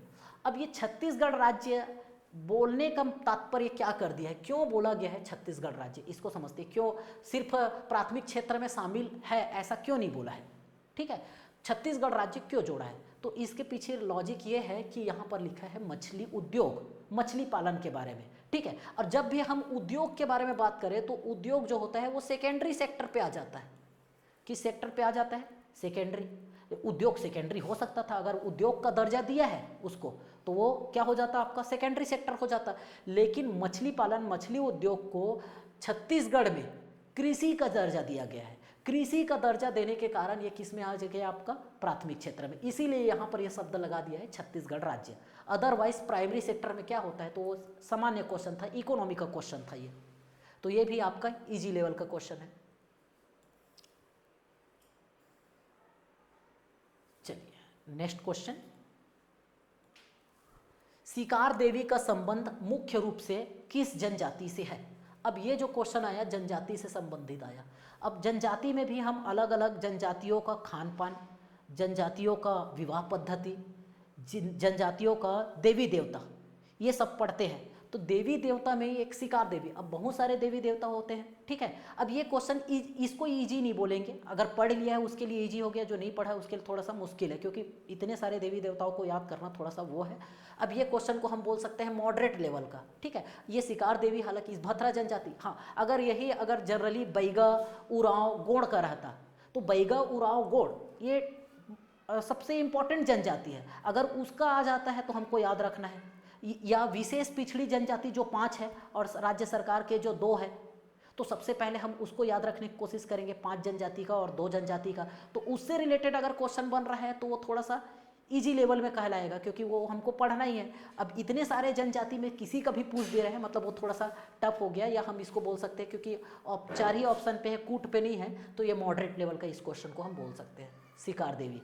तो हमको जनजाति में देवी देवता, अब जनजातियों का जरूरी नहीं है कि देवी देवता से ही क्वेश्चन पूछ दे, उसके विवाह से, उसके खान पान से, उसके वाद्य यंत्र से, कहीं से भी क्वेश्चन पूछ सकते हैं। चलिए नेक्स्ट क्वेश्चन, महानदी बेसिन का सबसे गर्म क्षेत्र कौन सा है? अब ये जो क्वेश्चन है ये ज्योग्राफी का क्वेश्चन है। ज्योग्राफी में आपका जलवायु वाला जो पोर्शन है उससे ये संबंधित है, ठीक है। तो ये सबसे इजी क्वेश्चन में ये शामिल हो जाएगा, क्योंकि सबको वर्षा वाला, सबसे सर्वाधिक वर्षा, सबसे गर्म, सबसे ठंडा, ये कॉमन क्वेश्चन है तो याद होना चाहिए, ठीक है। तो सबसे गर्म स्थल हम चापा को जानते हैं, ठीक, तो जांजगीर चापा इसका आंसर हो जाएगा। चलिए नेक्स्ट क्वेश्चन, पर्यटन स्थल सामत सरना कहाँ पर स्थित है? चलिए अब इस क्वेश्चन के बारे में देखें। देखो अभी मैंने बोला था पुरातात्विक स्थल और पर्यटन स्थल, इससे रिलेटेड क्वेश्चन आएगा, ठीक। अब पर्यटन स्थल इस बार सामत सरना के बारे में पूछ दिया है, जनरली लोगों को पता नहीं रहता है ना, मतलब हॉट टॉपिक वाला नहीं है, तो इस तरीके से ये क्वेश्चन जो है मॉडरेट लेवल पे आ जाएगा, ठीक है। तो सामत सरना बेसिकली कहाँ पर है आपका? डीपा डी पे मिलेगा, ठीक है, बलरामपुर पे, ठीक है। और ये जो है वो कन्हार नदी के तट पर स्थित है, कौन? डीपाडी। और वहीं पर आपका क्या है? सामा सरना, एक मंदिर समूह है। सामा सरना बेसिकली आपका शिव मंदिर है, ठीक है। तो ये पर्यटन स्थल है, कहाँ पर है आपका? डीपाडी पे है। तो पुरातात्विक स्थल और पर्यटन स्थल, मतलब इसको हमको करना ही है। पुरातात्विक स्थल गिने चुने हैं, बहुत ज़्यादा नहीं है ना, लिमिटेड है। आपके सिरपुर हो गए, आपके मल्हार हो गया, रतनपुर हो गया, डीपाडी हो गया, महेशपुर हो गया, पुरातात्विक स्थल कम ही है। तो यहाँ से क्वेश्चन गलत नहीं होने चाहिए। चलिए नेक्स्ट क्वेश्चन देखते हैं 78 नंबर का। इसमें क्या दिया है?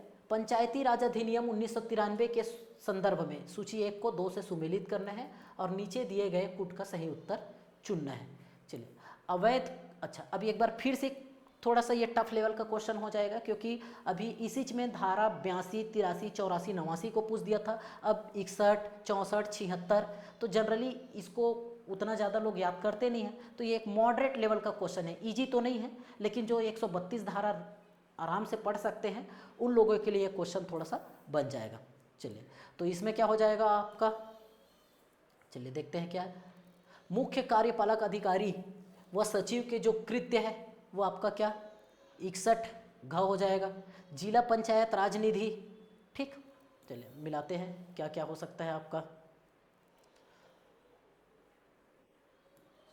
ए का टू तो आएगा, 2 जगह दिया हुआ है, ऐसे भी आप थोड़ा सा मैनेज कर सकते थे। ए का 2 है ना, तो ये बी और सी में से कोई एक आंसर होना है, ठीक है। चलिए देखते हैं बी का, पंचायत का सहायता अनुदान, हाँ ये धारा 64 है, बी का आपका हो जाएगा 4।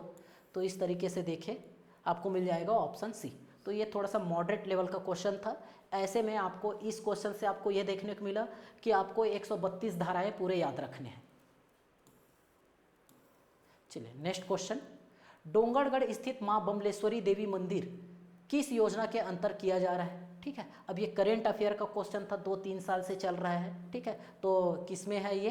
प्रसाद योजना के अंतर्गत आपका बमलेश्वरी डोंगरगढ़ स्थित मां बमलेश्वरी देवी मंदिर का विकास जो है वो प्रसाद योजना के अंतर्गत चल रहा है, करेंट अफेयर था। चलिए नेक्स्ट क्वेश्चन, महात्मा गांधी ने नवंबर 1933 में एक स्वतंत्रता संग्राम सेनानी के साथ दुर्ग का दौरा किया था, उसके घर पर रुके थे, उस स्वतंत्रता संग्राम सेनानी का सही नाम चुने।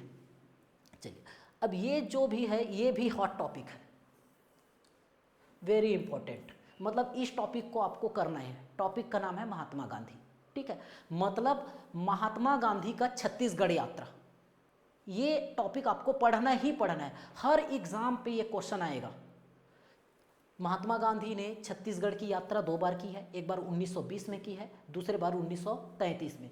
पहली यात्रा कब की, दूसरी यात्रा कब की, डेट में पूछ देगा, सन में। उसके बाद एग्जैक्ट डेट पूछ देगा, जैसे ये 22 नवंबर को आया था, ठीक है, पहला वाला 20 दिसंबर को आया था, उससे रिलेटेड भी क्वेश्चन कई बार पूछा गया है, ठीक है। अभी लास्ट टाइम इसी 1933 वाले में, जैसे इस वाले में क्वेश्चन पूछा है कि किसके घर पे रुके थे, ठीक। एक बार पूछा है लॉरी स्कूल का, महात्मा गांधी जब आए थे तो लॉरी स्कूल का प्रिंसिपल कौन था, ठीक है। फिर उसके बाद अलग अलग महात्मा गांधी से रिलेटेड बहुत सारे क्वेश्चन पूछे गए हैं, मतलब ये आपका हॉट टॉपिक है महात्मा गांधी का छत्तीसगढ़ यात्रा। जितना डिटेल आप पढ़ सके इस पे कि कहाँ रुके, कब कब कहाँ कहाँ गए, जैसे दूसरे बार आए थे, पहली बार आए थे साथ में कौन आए थे, दूसरे बार आए थे तो साथ में कौन आए थे, इससे रिलेटेड, ठीक है। तो यहाँ पर इस क्वेश्चन का आंसर देखें तो यहाँ पर बात हो रही है दुर्ग की। तो दुर्ग से तो आपके घनश्याम सिंह गुप्त, रत्नाकर झा दोनों थे, ठीक है। माधवराव सप्रे तो इधर रायपुर, खूबचंद बघेल भी इधर रायपुर वाले, तो ये दोनों नहीं है। ये दोनों रत्नाकर झा और घनश्याम सिंह गुप्त ये दो थे दुर्ग जिले के। लेकिन हम इसमें देखेंगे घनश्याम सिंह गुप्त इसका सही आंसर हो जाएगा, ठीक है। कि अधिकतर जो दुर्ग में जो काम होगा उसका आंसर क्या रहना है, घनश्याम सिंह गुप्त, ठीक है। तो घनश्याम सिंह गुप्त के घर पे वो रुके हुए थे।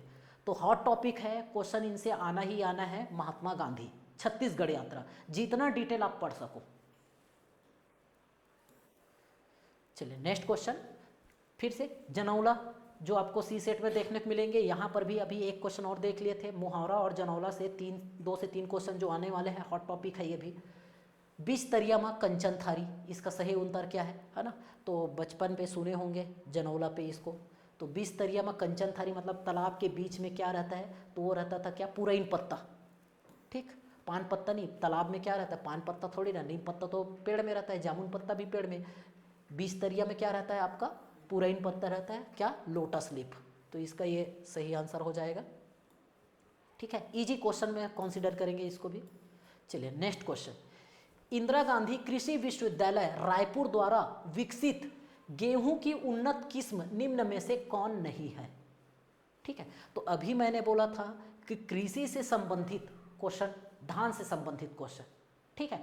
अब ये क्वेश्चन गेहूं पर पूछ दिया है, छत्तीसगढ़ में गेहूं उतना ज़्यादा होता नहीं है, तो हम गेहूं का कहाँ याद रखते रहेंगे, ठीक है। तो एक तरीके से देखा जाए, गेहूं के बारे में पूछा, गेहूं के बारे में ज़्यादा नॉलेज नहीं रहेगा, तो क्वेश्चन क्या हो गया, टफ हो गया। लेकिन यहाँ पर पूछा है कौन नहीं है, पूछा है, तो जो नहीं है उसमें से आप देखो क्या उसमें धान का कोई प्रजाति दिख रहा है। तो धान का अगर प्रजाति दिख गया, इसका मतलब यह है वो क्वेश्चन इजी हो जाएगा। तो इसमें से आपको कोई धान का नाम लग रहा है क्या, कोई धान की प्रजाति है क्या, ठीक है। तो अब ये क्वेश्चन इजी होगा टफ होगा, उसके लिए देखते हैं। तो इंदिरा सोना, ठीक है, ये क्या है, ये धान की प्रजाति है, धान का किस्म है, ठीक है। तो धान का हमको याद रखना था, इसलिए ये तो धान है और नहीं है पूछ रहा है।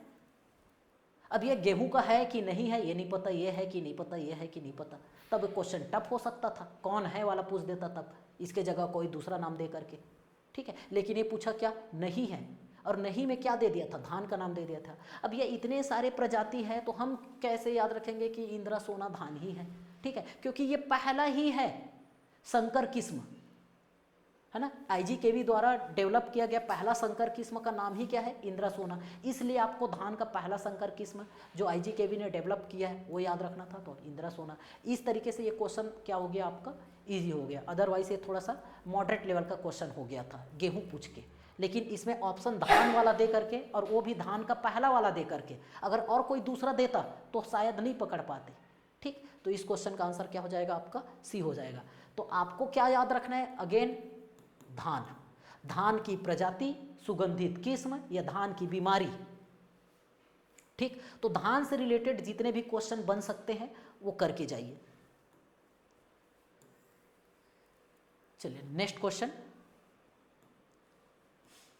निम्नलिखित में से कौन सी बोली छत्तीसगढ़ की जनजातीय बोली नहीं है। अच्छा, ये क्वेश्चन भी आपको सेकेंड पेपर में देखने को मिलेगा, भाषा बोली वाले में, ठीक है। लेकिन वहाँ से भी सेकेंड पेपर में जो छत्तीसगढ़ी भाषा है, जनौला है, मुहावरे है, वो पहले पेपर में देखने को मिल रहा है, ठीक। चलिए तो देखते हैं, छत्तीसगढ़ की नहीं है बोल रहे हैं, हल्बी तो बोला जाता है, खड़िया भी होता है, पंडो भी होता है, तो तीनों तो छत्तीसगढ़ की जनजाति बोली है।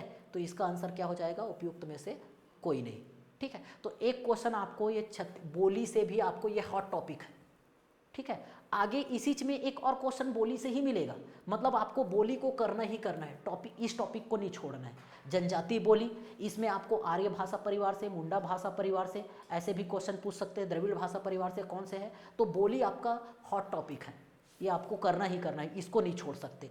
और इसमें ज़्यादा फंसाने वाला भी क्वेश्चन नहीं है। जैसे ज्योग्राफी पढ़े किस टॉपिक से आएगा वो नहीं पता, लेकिन इसमें बोली एक ही है, उसको पढ़ना है, उसमें से क्वेश्चन आएगा ही आएगा।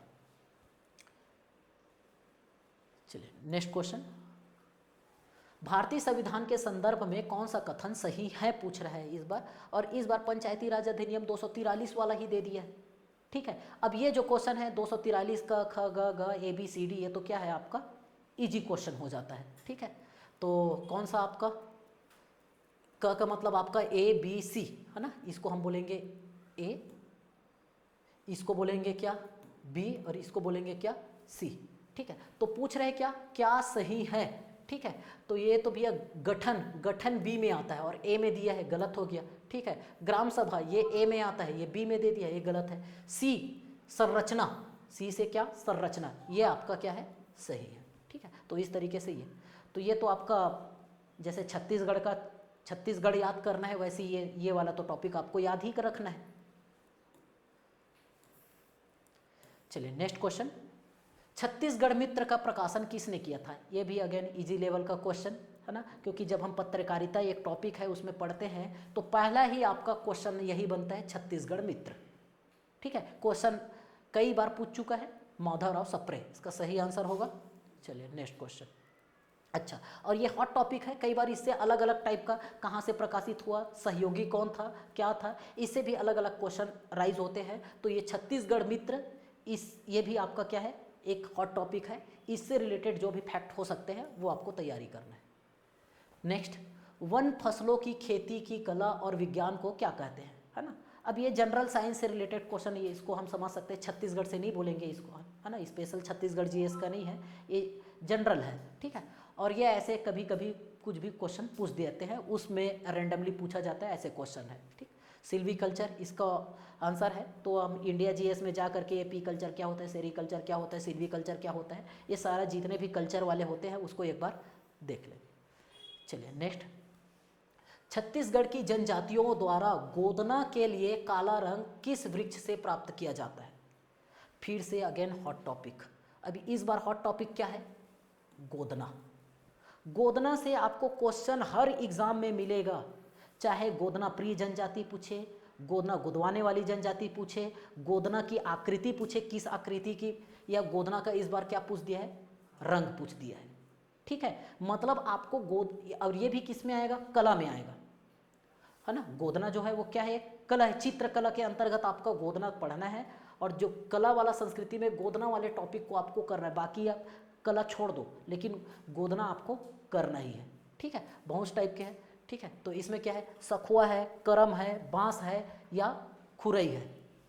ठीक है, तो काला रंग जो है सीजीपीएससी ने जो आंसर लिया है वो क्या आपका, है ना, ये खुरई आपका ये आंसर लिया है। हालांकि आपका जो सेमल का जो वृक्ष होता है, सेमल या अर्जुन, अर्जुन मतलब कौहा जिसको हम लोग बोलते हैं, सेमल सेमरा, और अर्जुन मतलब कौहा, उसके छाल को भी वो करके चारकोल बना करके उसको तेल और पानी में घोल करके भी काला रंग बनाया जाता है। लेकिन सेमल और अर्जुन कौहा इसमें ऑप्शन पे नहीं है, खुर्रई दिया हुआ है। आंसर सीजीपीएससी ने क्या लिया है, खुर्रई लिया है। अच्छा, इसमें ये जो गोदना है, गोदना जो गोदते हैं तो जो नीडल रहता है, सुई रहता है, तो पहले, अभी तो सुई आ गया है, पहले के समय में सुई नहीं हुआ करता था, तो बबूल के कांटे का यूज़ करते थे। किसका, बबूल के कांटे का। उसके बाद बांस का यूज़ करते थे, बांस का सुई बनाते थे, है ना। तो सुई के रूप में बांस का यूज़ होता था या बबूल के कांटे का यूज़ होता था। अब आजकल तो गोदना में भी अब टाइटू जो आ गया है, बांस या बबूल कांटा सब चला गया, नीडल आ गया। ठीक है, तो हॉट टॉपिक क्या है, गोदना। तो हम लोग एक टॉपिक सिर्फ गोदना पे ही अच्छे से क्लास करेंगे। चलिए नेक्स्ट क्वेश्चन, ये अभी जो मैं बोला हॉट टॉपिक, बोली, खलटाही बोली कहाँ पर बोली जाती है, ये क्वेश्चन पूछा है। ठीक है, तो जैसे हम लोग छत्तीसगढ़ में समझते हैं, छत्तीसगढ़ का ये पूर्वी भाग, पश्चिमी भाग, उत्तरी भाग, और ये आपका दक्षिणी भाग। ठीक है, तो यहाँ पूर्वी भाग में क्या बोला जाता है, लरिया बोला जाता है। महासमुंद उड़ीसा से जो टच वाला क्षेत्र है यहाँ पर क्या, लरिया बोला जाता है। पश्चिमी भाग में ही आपका क्या बोला जाता है, खलटाही बोली बोला जाता है। ठीक है, उत्तर भाग में नगपुरिया बोला जाता है। क्या बोला जाता है, नगपुरिया। अब नगपुरिया समझ के नागपुर तो हमारे पश्चिम में है करके नहीं डालना है ना, नागपुर एक्चुअल में ये नागपुर के बारे में नहीं, ये छोटा नागपुर का जो पठार है ना, उस अंचल में बोले जाने वाली बोली को नगपुरिया बोली। तो छोटा नागपुर का पठार इस सरगुजा वाला क्षेत्र है, जसपुर क्षेत्र लगा हुआ है, तो यहाँ पर की जो बोली है वो क्या है आपका, नगपुरिया। तो अब ये खलटाही, ये क्या, लरिया, नागपुरिया ऐसे बोल दिया। आपको आर्य भाषा, मुंडा भाषा और द्रविड़ भाषा परिवार के संबंध में भी क्वेश्चन बनते हैं। तो बीच में बोले जाने वाली बोलियां जो है वो क्या है, आर्य। ऊपर में बोले जाने वाली क्या है, मुंडा है। और नीचे में बोली जाने वाली क्या, द्रविड़ है। हालांकि कुछ एक्सेप्शन है, कुछ यहाँ का द्रविड़ हो जाता है, कुछ आर्य हो जाता है, कुछ मुंडा हो जाता है। तो एक टॉपिक इसका बोली पे हम लोग रखेंगे। और यहाँ से क्वेश्चन कन्फर्म है, हर एग्जाम पे आएगा, अलग अलग टाइप से आएंगे लेकिन क्वेश्चन आएंगे ही। चलिए नेक्स्ट क्वेश्चन, छत्तीसगढ़ में स्टैंड अप इंडिया योजना के लिए कौन पात्र है। अब ये आपका क्या है, जो योजनाएं चलते हैं या करंट अफेयर है ना, दोनों से समझ सकते हैं इस क्वेश्चन को। तो स्टैंड अप योजना जो होता है वो अनुसूचित जाति के लिए होता है, जनजाति के लिए भी होता है और महिला उद्यमी, तीनों के लिए होता है। तो इस क्वेश्चन का जो सही आंसर था आपका क्या, ऑप्शन डी, उपरोक्त सभी स्टैंड अप इंडिया योजना के लिए पात्र। एससी भी होता है, एसटी भी होता है और महिला भी होता है, तीनों होते हैं। तो ये योजना है ना। लास्ट समय में आप पारे वैसे शुरू से जब जब भी योजना आते जा रहे हो सारे योजनाओं को पढ़ते जाओ। उस वाले टॉपिक में हम ये नहीं बोल सकते कि ये योजना इम्पोर्टेंट है, कोई सा भी योजना इम्पोर्टेंट हो सकता है। चलिए नेक्स्ट, छत्तीसगढ़ के पूरा स्थल से, पूरा स्थल मतलब पुरातात्विक स्थल। अब फिर से आ गया एक क्वेश्चन, पुरातात्विक स्थल मतलब मैंने बोला किसी भी क्वेश्चन पे चाहे कैसे भी टाइप का हुआ, पुरातात्विक स्थल से रिलेटेड क्वेश्चन कम से कम एक, यहाँ पर तो 2-3 हो गए, कम से कम एक क्वेश्चन रहेंगे ही। और पुरातात्विक स्थल अभी भी बताया मैंने कि सिरपुर, रतनपुर और मल्हार, ये 3 तो आपके हॉट है। उसके अलावा डीपाडी, महेशपुर और भी जो है वो सबको पढ़ना है। लिमिटेड तो पुरातात्विक स्थल है, 3 सबसे इंपॉर्टेंट, सिरपुर, रतनपुर और मल्हार। ठीक, ये जो वेद श्री नामक जो मरीन मुद्रा मिला है वो मल्हार से ही मिला है। तो मल्हार वाला आपको पूरा रट डालना है, ज़्यादा है ही नहीं। ठीक, आपका क्या मल्हार से रिलेटेड क्या क्या मिला है, क्या क्या जगह है, वो सबको पढ़ना है। तो मल्हार पढ़े रहते तो एक क्वेश्चन क्या था, इजी था। और मैंने बोला ही, अभी भी बोल रहा हूँ, सिरपुर, रतनपुर और मल्हार 3 तो पढ़ना अच्छा इजी है। इसका मतलब ये क्वेश्चन भी क्या हो गया, इजी लेवल का क्वेश्चन है। अगर उससे रिलेटेड आपको जब पढ़े हो मल्हार, सिरपुर, रतनपुर में तो नहीं है, तब फिर बाकी आगे जगह आप इसको क्या करोगे, चलोगे। ठीक है, और ये तरी घाट भी आपका पुरातात्विक स्थल है, रीवा भी है, डमरू भी है। लेकिन जो हॉट टॉपिक था वो क्या था, मल्हार, रतनपुर, सिरपुर। चलिए नेक्स्ट क्वेश्चन, फिर से देखो, अभी मैंने बोला गोदना, गोदना से फिर से क्वेश्चन आ गया है, किस जनजाति को सर्वाधिक गोदना प्रिय जनजाति बोल, है ना। अब ये कई बार पूछा गया क्वेश्चन है और सबसे इजी क्वेश्चन है। तो गोदना प्रिय जनजाति कौन सा आपका, बैगा। ठीक है, गोदना गोदने वाली जनजाति बोल दिए तो ओझा। ठीक, तो ये हो गया आपका। चलिए नेक्स्ट क्वेश्चन, निम्नलिखित में से किस मिट्टी का पीएच मान सबसे कम होता है। चलिए अब इस टॉपिक में देखें तो ये क्वेश्चन जो है वो ज्योग्राफी से लिया गया है। अब ये जो क्वेश्चन है ज्योग्राफी से तो लिया गया है, लेकिन किस ज्योग्राफी, ये क्वेश्चन जो है वो इंडिया के ज्योग्राफी में भी आएगा और सीजी के ज्योग्राफी में, क्योंकि पर्टिकुलर ऐसा कुछ है नहीं भैया। मिट्टी जो है वो छत्तीसगढ़ में भी पाएगा, इंडिया में भी पाएगा, उसका उसी के हिसाब से हम लोग क्लासिफिकेशन करते हैं। ठीक है, तो मिट्टी का पीएच वैल्यू, अगर पीएच वैल्यू कम है तो एसिड होगा, ज़्यादा है तो बेस होगा। पीएच वैल्यू को हम लोग 7 से बीच में रखते हैं, 7 है मतलब न्यूट्रल है, 7 से ज़्यादा हो गया तो क्या हो गया, बेस, और 7 से अगर कम हो गया तो क्या हो गया, एसिड हो गया। जनरली जितने भी टाइप के मिट्टी होते हैं सब एसिडिक नेचर के होते हैं।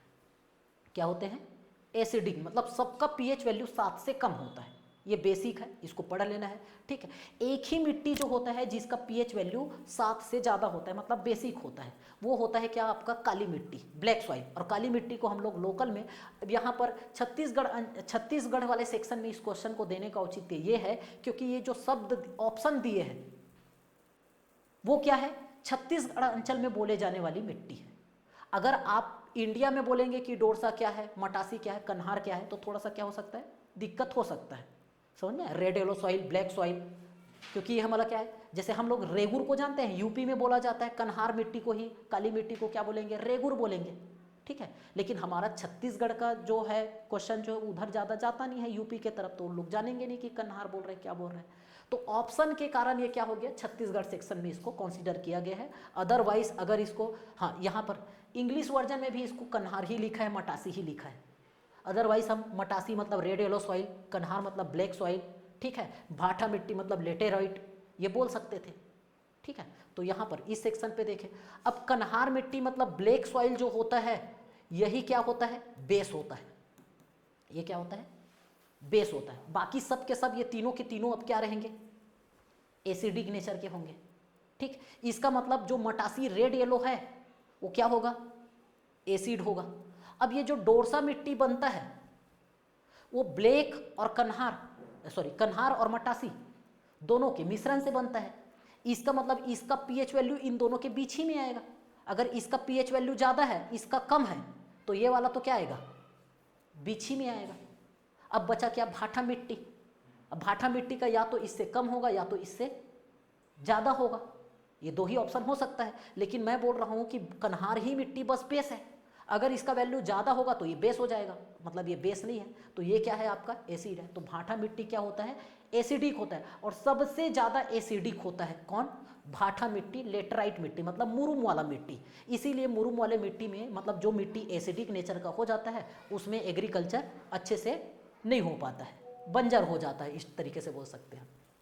ज़मीन थोड़ा सा दूसरे फसलों के लिए उपयुक्त रहता है ना, बागवानी फसलों के लिए। तो इसका जो सही आंसर हो जाएगा वो क्या हो जाएगा आपका, भाटा मिट्टी। मतलब आपको मिट्टी से भी क्वेश्चन आपको अच्छे से करना है। अगर मिट्टी का क्वेश्चन करते हैं तो ये मिट्टी के क्वेश्चन करने से आपको क्या बेनिफिट हुआ, ये इंडियन ज्योग्राफी और सीजी ज्योग्राफी दोनों में काम आएगा। ठीक है, इंडिया और सीजी दोनों में काम आएगा। साथ ही साथ मिट्टी पढ़ते हैं तो मिट्टी से कौन सा फसल क्या होता है, किस फसल के लिए उपयुक्त है, जल धारण क्षमता क्या है, वो सारा एरिया क्या होता है, कवर होता है। तो ज्योग्राफी का एक इम्पॉर्टेंट हिस्सा क्या हो गया आपका, सॉइल। इससे आपका रॉक भी समझने में आसानी होगा। अगर इसको पढ़ते हैं तो आपको खनिज समझने में भी आसानी होगा। तो बाकी सबको पढ़ने के लिए क्या है, इम्पोर्टेंट था। चलिए नेक्स्ट क्वेश्चन पे आते हैं, 93। चलिए, राज्य सरकार द्वारा छत्तीसगढ़ जिला खनिज संस्थान न्यास नियम 2015 अधिसूचित किया गया है। अब ये क्वेश्चन थोड़ा सा फंसाने वाला क्वेश्चन है, क्योंकि सारे ऑप्शन में 2015 दे दिए हैं। सारे ऑप्शन में क्या है, 2015 दे दिया है। एक जनवरी है, दिसंबर है, अप्रैल है और नवंबर है। ठीक है, तो इसका खैर सही आंसर तो क्या है, दिसंबर 2015 है। तो ये थोड़ा सा क्या था, या तो आपको याद है तो बहुत ईजी है, या तो क्या है, ये छोड़ने वाला क्वेश्चन एक तरीके से बोल सकते हो। ठीक है, खनिज न्यास बना है क्योंकि अब 2015 का है। जनरली अब कब बना, क्या हुआ है, ऐसे ही ज़्यादातर लोग पढ़ते नहीं है। इसमें कॉन्सेप्ट वाला कोई बात नहीं है कि ऐसा हो सकता है, जैसे बाकी क्वेश्चन में कुछ कॉन्सेप्ट देख रहे हैं उस टाइप का इसमें है नहीं। तो ये ऐसे ही क्वेश्चन आपको क्या करेंगे, लाइन में बाहर कर देंगे, लाइन से या अंदर कर देंगे। अगर बीच में फंस रहे हो दो लोगों का, तो जिन लोगों का रटने का या पढ़ने का कैपेसिटी ज़्यादा रहा, ऐसे ही क्वेश्चन पे बाहर हो जाते हैं। या तो आप इसको गलत कर दोगे या तो छोड़ के आ जाओगे। तो फिर भी से छोड़ के आ जाओगे तो ठीक ही है, गलत कर दिए तो क्या है, गया फिर। और इसको हम ऐसे भी नहीं कर सकते कि 4 में ऑप्शन मारना है। अगर आपको याद था कि हाँ यार अप्रैल और नवंबर तो नहीं हो सकता, इन्हीं दोनों में से है, पढ़ाया है पास में, कुछ कर सकते थे। चलिए नेक्स्ट क्वेश्चन, छत्तीसगढ़ के किस विद्यालय को नेक A++ ग्रेड से मिला है। करेंट अफेयर का क्वेश्चन था उस समय, तत्कालिक जो थे यूजीसी के तहत। ठीक है, A++ ग्रेड किसको मिला था, सेंट्रल यूनिवर्सिटी गुरु घासीदास विश्वविद्यालय को। ठीक, तो एक तरीके से ये देखो, विश्वविद्यालय मतलब शिक्षा से संबंधित वाला टॉपिक से आ गया। हालांकि ये जो क्वेश्चन है वो ग्रेड से दिया गया, मतलब आपका करेंट अफेयर का क्वेश्चन था। चलिए नेक्स्ट क्वेश्चन, छत्तीसगढ़ राज्य के बजट 2024-25 के अनुसार आर्थिक विकास का केंद्र बिंदु है। ठीक है, अब ये तो भैया इकोनॉमिक सर्वे पढ़ते हैं, है ना, तो इकोनॉमिक सर्वे में आपको पढ़ना ही है, भले उससे क्वेश्चन आए या ना आए। कभी कभी 5 क्वेश्चन आ गए, कभी कभी 1 ही 2 क्वेश्चन आए, लेकिन आपको पढ़ना तो पड़ेगा ही बजट को। ठीक है, एक नज़र तो ऊपर से जो पढ़ते हैं उसमें पहला ही चीज़ तो दिया हुआ है आपका बजट का, आपका थीम ही क्या है, ज्ञान। तो ये सबसे ईजी क्वेश्चन है। ये क्वेश्चन तो गलत ही नहीं होना चाहिए अगर आप सही में CGPSC की तैयारी कर रहे हैं तो। ठीक है, ज्ञान के लिए गति, तो ये था आपका आर्थिक विकास केंद्र बिंदु। चलिए नेक्स्ट क्वेश्चन, राज्य में ई-गवर्नेंस से संबंधित मोबाइल ऐप सूची 1 को सूची 2 से सुमेलित कीजिए। अब ये भी अच्छा क्वेश्चन है, क्योंकि हम लोग सरकार पे है, हमारे पास तरह तरह के अब ऐप आते रहते हैं।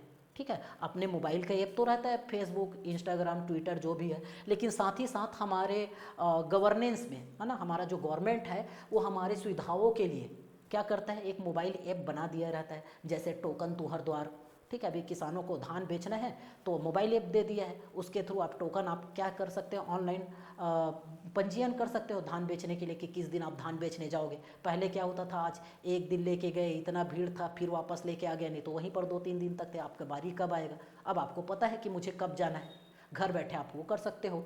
तो ऐसे ही चीज़ को हम क्या बोलते हैं, ई गवर्नेंस बोलते हैं। तो इससे संबंधित हम लोग देखें कि कौन कौन सा ऐप है। तो समाधान, भैया समाधान किसका होगा, क्या कृषि में कि पुलिस में कि स्कूल शिक्षा में या निजी विश्वविद्यालय में। तो थोड़ा सा देखें, यहाँ पर फार्मर्स के बारे में लिखा है, तो जाहिर सी बात है फार्मर्स किस में आएंगे, कृषि पे आएंगे। ठीक है, समाधान भाई कोई भी प्रॉब्लम है तो समाधान के लिए आपका क्या, पुलिस वाला हो जाएगा।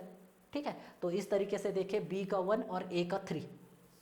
ठीक, आपको ऑप्शन सी 2 ही से आपको मिल जाएंगे। तो ऐसे क्वेश्चन हो सकता है ये दोनों आपको फंसा सकते थे, ये ऐप आपको फंसा सकते थे, हमको पता नहीं है इस टाइप का मान लो, लेकिन फिर भी से ये तो डायरेक्ट पता चल रहा है फार्मर्स का संबंध कृषि से होगा। तो एक ही में जब मिल जा रहा है तो ऐसे क्वेश्चन को अब ये क्या हो गया, थोड़ा सा टफ होते हुए भी अब ये ईजी बन गए क्वेश्चन। ठीक है, तो कुछ क्वेश्चन ऑप्शन पे डिपेंड करेगा कि वो टफ है कि ईजी है। चलिए नेक्स्ट क्वेश्चन, स्वतंत्रता संग्राम सेनानी बाबा पुरुषोत्तम दास का संबंध किस स्थान से है। चलिए, अच्छा हुआ कि ये छत्तीसगढ़ वाले सेक्शन पे पूछा है। ठीक है, क्योंकि एक जो स्वतंत्रता संग्राम सेनानी पुरुषोत्तम दास है ना, पूरा नाम पुरुषोत्तम दास टंडन, जिनको भारत रत्न भी मिला, ठीक है, वो यूपी के हैं, वो भी क्या थे, स्वतंत्रता संग्राम से संबंधित थे। ठीक है, पुरुषोत्तम दास टंडन, लेकिन यहाँ पर बोला है छत्तीसगढ़ वाले पुरुषोत्तम दास के बारे में। ठीक है, तो अगर आप थोड़ा सा करेंगे, थोड़ा सा पढ़ेंगे, गूगल करेंगे, तो आपको छुई खदान से संबंधित, आपको ये छुई खदान रियासत से संबंधित देखने को मिलेंगे कि वो उस समय ब्रिटिश से और वहाँ के सामंती व्यवस्था से वो लड़ा है ऐसा करके। लेकिन सीजीपीएससी ने इसका आंसर जो लिया है वो रतनपुर लिया है। ठीक है, तो स्वतंत्रता संग्राम सेनानी बाबा पुरुषोत्तम दास का संबंध किससे है, रतनपुर से। अब ये क्वेश्चन थोड़ा सा टफ था क्योंकि जनरली सबको पढ़े नहीं थे, है ना, किसी बुक में, थोड़ा सा जो मार्केट में बुक चलता है उसमें किसी का ये नाम उपलब्ध नहीं था, तो ये जो क्वेश्चन थोड़ा सा टफ बोल सकते हैं। इसमें मैक्सिमम लोगों ने या तो तुक्का लगाया है या तो इस क्वेश्चन को छोड़े थे। चलिए, आंसर क्या लिया है, रतनपुर लिया है सीजीपीएससी ने, ये याद रखना है। आप गूगल कर देंगे तो छुई खदान दिखा देगा आपको। चलिए नेक्स्ट क्वेश्चन, निम्नलिखित में से किस जिले में बेरिल खनिज पाया जाता है। अब ये अगेन एक इंपॉर्टेंट टॉपिक, खनिज, समझ में, कौन सा, निम्नलिखित में किस जिले में खनिज, बेरिल खनिज के बारे में बोला है।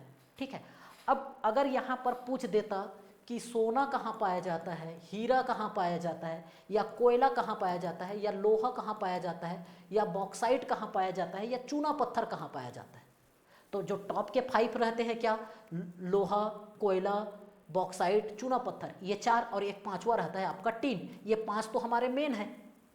उसके अलावा क्या है जो प्रीसियस है, थोड़ा सा महंगे है, सोना और हीरा, इसके बारे में हम लोगों को पता ही रहता है। मतलब ये वाला तो आपको टॉपिक करके ही जाना है, बाकी का भूल जाओ, लेकिन हीरा, सोना और ये टॉप 5 कहाँ कहाँ पर मिलता है ये तो भूलना ही नहीं है। ठीक है, तो उस हिसाब से बेरिल खनिज के बारे में पूछ दिया था तो थोड़ा सा ये क्वेश्चन क्या हो गया था आपका, टफ हो गया था। ठीक, अब ये जो बेरिल खनिज है वो कहाँ पर पाया जाएगा, कोरबा, रायगढ़, जसपुर या रायपुर में। अब ये जो बेरिल खनिज है ना, छत्तीसगढ़ में 2 जगह पाया जाता है, मतलब उत्तर में पाया जाएगा और दक्षिण में पाया जाएगा। तो सुकमा और बीजापुर में पाया जाता है नीचे के साइड में, ऊपर के साइड में देखें तो आपको जसपुर और कोरिया जिला में पाया जाता है ना, मतलब सरगुजा में मिलता है और बस्तर में, तो बस्तर के सुकमा, बीजापुर, और यहाँ पर ऊपर में आपका कोरिया और आपका कौन सा बताया, जसपुर। अब इस क्वेश्चन पे आंसर क्या दिया हुआ है आपका, जसपुर है, क्योंकि बाकी के तीनों आपके मिडिल वाले दे दिया, बिलासपुर और रायपुर संभाग दे दिया है, बस्तर का दिया नहीं है। तो इस तरीके से क्वेश्चन थोड़ा सा क्या हो गया था, थोड़ा सा इजी बन गया था, क्योंकि जनरली बस ये वाले इस सेक्शन पे मिलते नहीं है। ठीक है, अब इस बेरिल खनिज के बारे में देखते हैं। अच्छा हुआ कि क्वेश्चन पहले पूछ दिया है, अगर ये क्वेश्चन अभी आया रहता तो बहुत लोग बना लेते, इस क्वेश्चन को बहुत लोग बना लेते, उस समय बहुत लोगों ने नहीं बनाया। ठीक है, अब उसके पीछे का कारण बताता हूँ कि क्यों बहुत लोग अभी बना लेते। मान लो जब क्वेश्चन नहीं भी आया रहता तो क्यों बनाते। तो अभी हाल ही में एक मूवी आया था, छत्तीसगढ़ी मूवी, जिसका नाम है क्या, दंतेला। आप सबको देखना चाहिए इस मूवी को। तो इस दंतेला मूवी पे आप देखोगे, सस्पेंस थ्रिलर, सस्पेंस वाला मूवी है, थोड़ा सा हॉरर भी है, ठीक है। आखिर में ये जो पूरा ये जो मूवी जो चलता है ना, वो इसी के कारण चलता है, बेरिल के कारण। अगर अभी मैं बता दूंगा सस्पेंस क्लियर हो जाएगा आप लोग। अच्छा है, बहुत अच्छी मूवी है, स्क्रिप्ट इसका अच्छा है, कहानी अच्छा है, थोड़ा सा फिल्मांकन थोड़ा सा अब यहाँ के लोग बना रहे हैं, थोड़े नए लोग बना रहे हैं, तो थोड़ा सा वो हो गया है, पर बनाया अच्छा है। एक बार ज़रूर देखिए, उसके बाद इसके बारे में मैं बताऊंगा बेरिल के बारे में, ठीक है। तो वहाँ पर जब देखेंगे ना, तो ये दंतेला मूवी का जो बैकग्राउंड चल रहा है, जैसे बाहुबली मूवी, तो बाहुबली मूवी का जो बैकग्राउंड कहाँ चलते रहता है भैया, माहिष्मती में। मतलब पता है ना कि माहिष्मती में जो भी घटना हो रहा है माहिष्मती में हो रहा है। तो वैसे ये दंतेला मूवी का कहानी जो चल रहा है वो कहाँ चल रहा है, वो चल रहा है बलरामपुर के आसपास। सरगुजा का बलरामपुर वाला जो जिला है ना, उसी के आसपास बलरामपुर जिले में ही ये कहानी चल रहा है पूरा। और वहीं पर आखिरी में जब पता चलेगा कि ये बेरिल है, वहाँ पर बेरिल मिलता है, तो इसका मतलब ये है कि बलरामपुर में बेरिल मिलता है, ऐसा उस मूवी में दिखाया गया है। समझ में आया? उस मूवी में दिखाया गया बलरामपुर में मिलता है। अब बलरामपुर से लगा हुआ क्या है, जसपुर है। तो अभी के हिसाब से अगर वो मूवी देखे रहते तो कोरबा में तो नहीं, रायगढ़ में नहीं, रायपुर में नहीं, आप जसपुर लगा लेते। हालांकि अगर इनमें से कोई नहीं रहता तब इनमें से कोई नहीं लगा देते कि ऑप्शन में जसपुर है ना, तो आप एक लगा लेते। तो एक मूवी है, जरूर देखिए दंतेला, बहुत अच्छी मूवी है, तब आपको ये समझ में आएगा बेरिल। अच्छा, बेरिल के बारे में, बेसिकली ये बेरिल जो होता है वो बेरिलियम से ही बना है। बेरिल बेरिलियम और एल्यूमिनियम का ये सिलिकेट होता है। बेरिलियम एल्यूमिनियम का क्या सिलिकेट, मतलब SiO3, ठीक है। तो एल्यूमिनियम का 3 होता है ना, इसका 2 होता है, तो ये हो जाएगा 6। तो ये आपका बेरिलियम एल्यूमिनियम सिलिकेट, इसी को ही क्या बोला जाता है, आपका बेरिल बोला जाता है। इससे ये खनिज मिलेगा, मतलब ये क्या हो गया, और हो गया, अयस्क हो गया। इसी से हम लोग क्या करेंगे, बेरिलियम अलग करेंगे, एल्यूमिनियम अलग करेंगे और सिलिका अलग करेंगे, लेकिन मुख्य रूप से इसमें अलग क्या होगा, बेरिलियम, ठीक है। अब इस बेरिलियम का जो यूज़ होता है वो वायुयान में, एरोप्लेन बनाने में, ठीक है, ऐसे जगह में आपका ये यूज़ होता है, बहुत सारे यूज़ है आपके। तो इसलिए ये बेरिल जो है वो चर्चा में रहा है, तो इस बार क्वेश्चन पूछ दिया है। चलिए नेक्स्ट क्वेश्चन, निम्नलिखित में से कौन सा अनुष्ठान शिकार से संबंधित नहीं है। ये थोड़ा सा टफ क्वेश्चन आपका बन सकता है। शिकार, अब ये जो है वो जनजाति से संबंधित है, ठीक है। तो एक होता है आपका फाग सेंद्रा, ये शिकार से संबंधित है। एक्चुअल पे ना कुड़ुक बोली में है ना, जैसे हल्बी बोली होते हैं छत्तीसगढ़ी, वैसे कुड़ुक बोली में सेंद्रा, सेंद्रा का मतलब ही क्या होता है, शिकार होता है। सेंद्रा मतलब क्या, शिकार। जैसे पंडुम है ना, पंडुम का मतलब क्या होता है, त्यौहार। तो बस्तर अंचल में जाएंगे तो उधर पंडुम का मतलब क्या है, त्यौहार। तो उन लोग ये त्यौहार नहीं बोले, पंडुम बोलते हैं, उसके साथ पंडुम। तो वैसे यहाँ पर क्या, सेंद्रा, सेंद्रा का मतलब क्या, शिकार होता है। तो फाग सेंद्रा मतलब फाग शिकार होता है, ठीक है। बीसू सिकरोर होता है, ठीक है, ये भी होता है।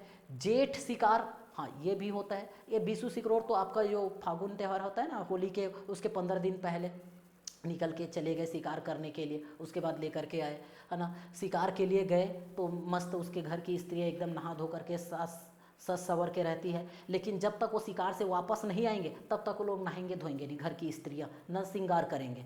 जब वापस आएंगे तभी वो करेंगे, श्रृंगार उंगार करेंगे। तो उसी को आपको बीसू सिकरोर बोल दिया जा रहा है।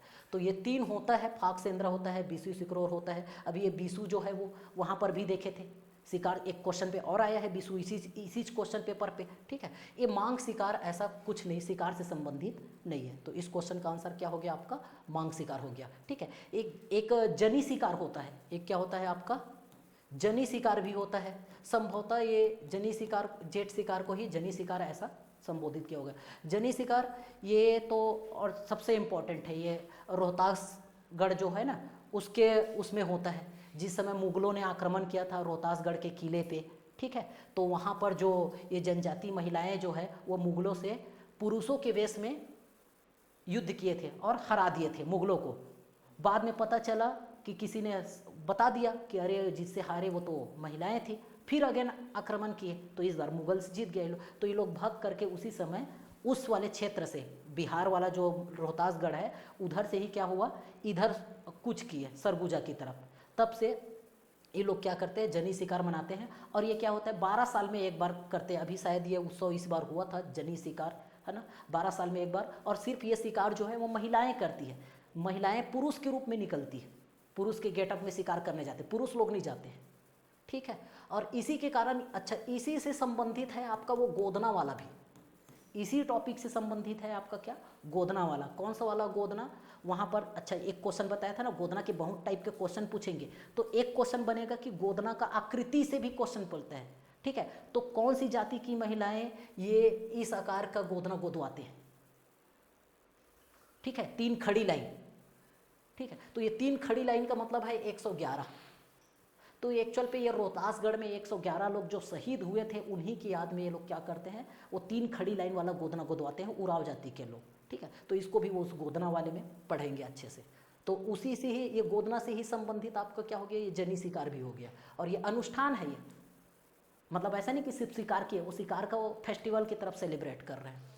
तो एक तरीके से ये वाला क्वेश्चन, तो आपको गोदना देखना है, गोदना पढ़ते तो ये वाला भी आपका हो जाता। और अभी इस बार शिकार उकार से भी रिलेटेड क्वेश्चन आ रहा है, तो अब देखो एक पिछले क्वेश्चन में भी शिकार से रिलेटेड था और ये भी था। चलिए आज का लास्ट क्वेश्चन देखते हैं। सिरो पाँव, सिर पाँव क्या है, इसको भी सिर पाँव दिया गया है, इंग्लिश वर्जन भी। सिरो पाँव क्या है, पगड़ी है, धोती है, पिछौरी है, पन्ही, छकलिया अंगा है, या उपरोक्त में से सभी। एक्चुअल में अब ये छत्तीसगढ़ में देने का थोड़ा सा, छत्तीसगढ़ सेक्शन में देने का रीज़न थोड़ा सा क्या है, ठीक है, क्योंकि ये एक्चुअल में छत्तीसगढ़ी भाषा से ना तो लिया गया है ना छत्तीसगढ़ अंचल में। एक्चुअल पे ये जो है ना, ये जो सिरो पाँव जो शब्द है वो एक अवधि शब्द है, अवधि शब्द है। अब ये सिरो पाँव का मतलब होता है सिर से लेकर के पाँव तक, ठीक है। अब यहाँ पर सिर से पाँव तक में देखें तो पाँव, सिर में तो पगड़ी आ गया, ठीक है। अब सिर से पाँव तक बोल रहा है ना, सिर और पाँव नहीं बोल रहा है, सिर और पाँव बोलता तो फिर धोती नहीं आता, तो सिर से पाँव तक मतलब आपका क्या, धोती। पिछौरी, पिछौरी का मतलब क्या होता है, ओढ़ना। जो ऐसे महिलाएं या पुरुष जो भी है अपने एक चुनरी को एक तरीके से हम बोल सकते हैं क्या, पिछौरी, जो सर ढकने के काम आता है वो पिछौरी। पन्ही मतलब आपका क्या, जूता हो गया। और एक होता है छकलिया अंगा, छकलिया अंगा का मतलब होता है 6 कली वाला, 6 कली वाला मतलब 6 खोल वाला। 6 खोल वाले कहने का मतलब ऐसा हो गया कि ऐसा कुर्ता जिसमें बटन वटन नहीं रहेगा, ऐसे रस्सी रहेगा, तो 6 जगह क्या बन जाए, खोल बन जाए, मतलब 6 धागे बंधे रहे। तो उस टाइप का जो पहनते थे उस समय के लोग या अभी भी, तो उसको क्या बोल देते हैं, छकलिया। जैसे धोती कुर्ता नाम है, वैसी कुर्ता का ही एक टाइप है जिसको क्या, अभी कुर्ता बनता है तो यहाँ पर बटन दे देते हैं, चैन लगा दिए, तो उस समय क्या ऐसे बांधने वाला, तो 6 खोल बन रहा है, इसलिए क्या बोल दिया उसको, 6 कली वाला, है ना, 6 कलिया अंगा। तो ये सब क्या है, वस्त्र है एक, है ना। और ये पन्ही जो है वो क्या है, जूता है। तो एक्चुअल में सिरो पाँव का एक क्या था, एक पुरस्कार है एक तरीके से देखा जाए ना, तो क्या है, सिरो पाँव। जैसे किसी राजा के, कोई प्रजा से या कोई राजा खुश हो गया तो ये सिरो पाँव दे दो इसको, इसका मतलब सिर से पाँव तक का कोई पहनने वाला वस्त्र इनको दिया जाए, इस टाइप है। जैसे अभी का राजकीय सम्मान कर रहे हैं या कुछ सम्मान कर रहे हैं तो साल दे दिए, तो एक तरीके से वो क्या है, सम्मान जो बोल रहे हैं ना उसको किस नाम से जानते हैं, सिरो पाँव के। तो उसमें आपको जूता ही दे दिए, तो पगड़ी ही दे दिए, तो ये सारे चीज़ इसमें शामिल है। तो इसका जो सही आंसर हो जाएगा क्या, उपरोक्त में से सभी। हालांकि ये क्वेश्चन अभी तक देखा जाए तो ये पहली बार आया है, तो उस हिसाब से क्या था, ये थोड़ा सा टफ क्वेश्चन। जो पहली बार आ रहा है क्वेश्चन तो टफ हो सकता है, लेकिन नाम से थोड़ा सा लगाते सिर और पाँव। अरे यार सिर्फ सिर बोलता तो पगड़ी होता, फिर पाँव बोलता तो पन्ही होता, लेकिन दोनों दिया है, दोनों लगा दो टाइप वाला। तो इस तरीके से देखा जाता, ऐसे ऑप्शन के अकॉर्डिंग देखा जाता तो ये क्वेश्चन क्या हो जाता, ईजी हो जाता, ठीक है। तो इस तरीके से हमने CGPSC 2024 के जो 50 क्वेश्चन थे उसको देखे। आने वाले क्लास में हम लोग और जो CGPSC में जो पूछे गए हैं इस वर्ष उसको देखेंगे और उसमें भी पैटर्न देखने समझेंगे, ठीक है। तो इस तरीके से मोटा मोटी हमको कुछ टॉपिक के बारे में जो पता चला है ना, जिससे हमको क्वेश्चन अच्छे से तैयारी करना है। जिसमें से एक आपका क्या हो गया, गांधी जी से रिलेटेड क्वेश्चन, छत्तीसगढ़ यात्रा से संबंधित। एक क्वेश्चन आपका गोदना से क्वेश्चन, ठीक है। ये वाला जो 2 क्वेश्चन है, और भी बहुत सारे क्वेश्चन देखे जिसमें से जो सबसे इंपॉर्टेंट ये 2 आपको देखने को मिले, ठीक है। तो इस तरीके से आगे चल करके हम लोग फिर 50-50 क्वेश्चन जो है उसको पूरे अभी 3-4 क्लास में अच्छे से समझते हैं, पैटर्न को समझते हैं कि अगले CGPSC 2025 में क्या संभावनाएं हो सकती है, ठीक। Thank you.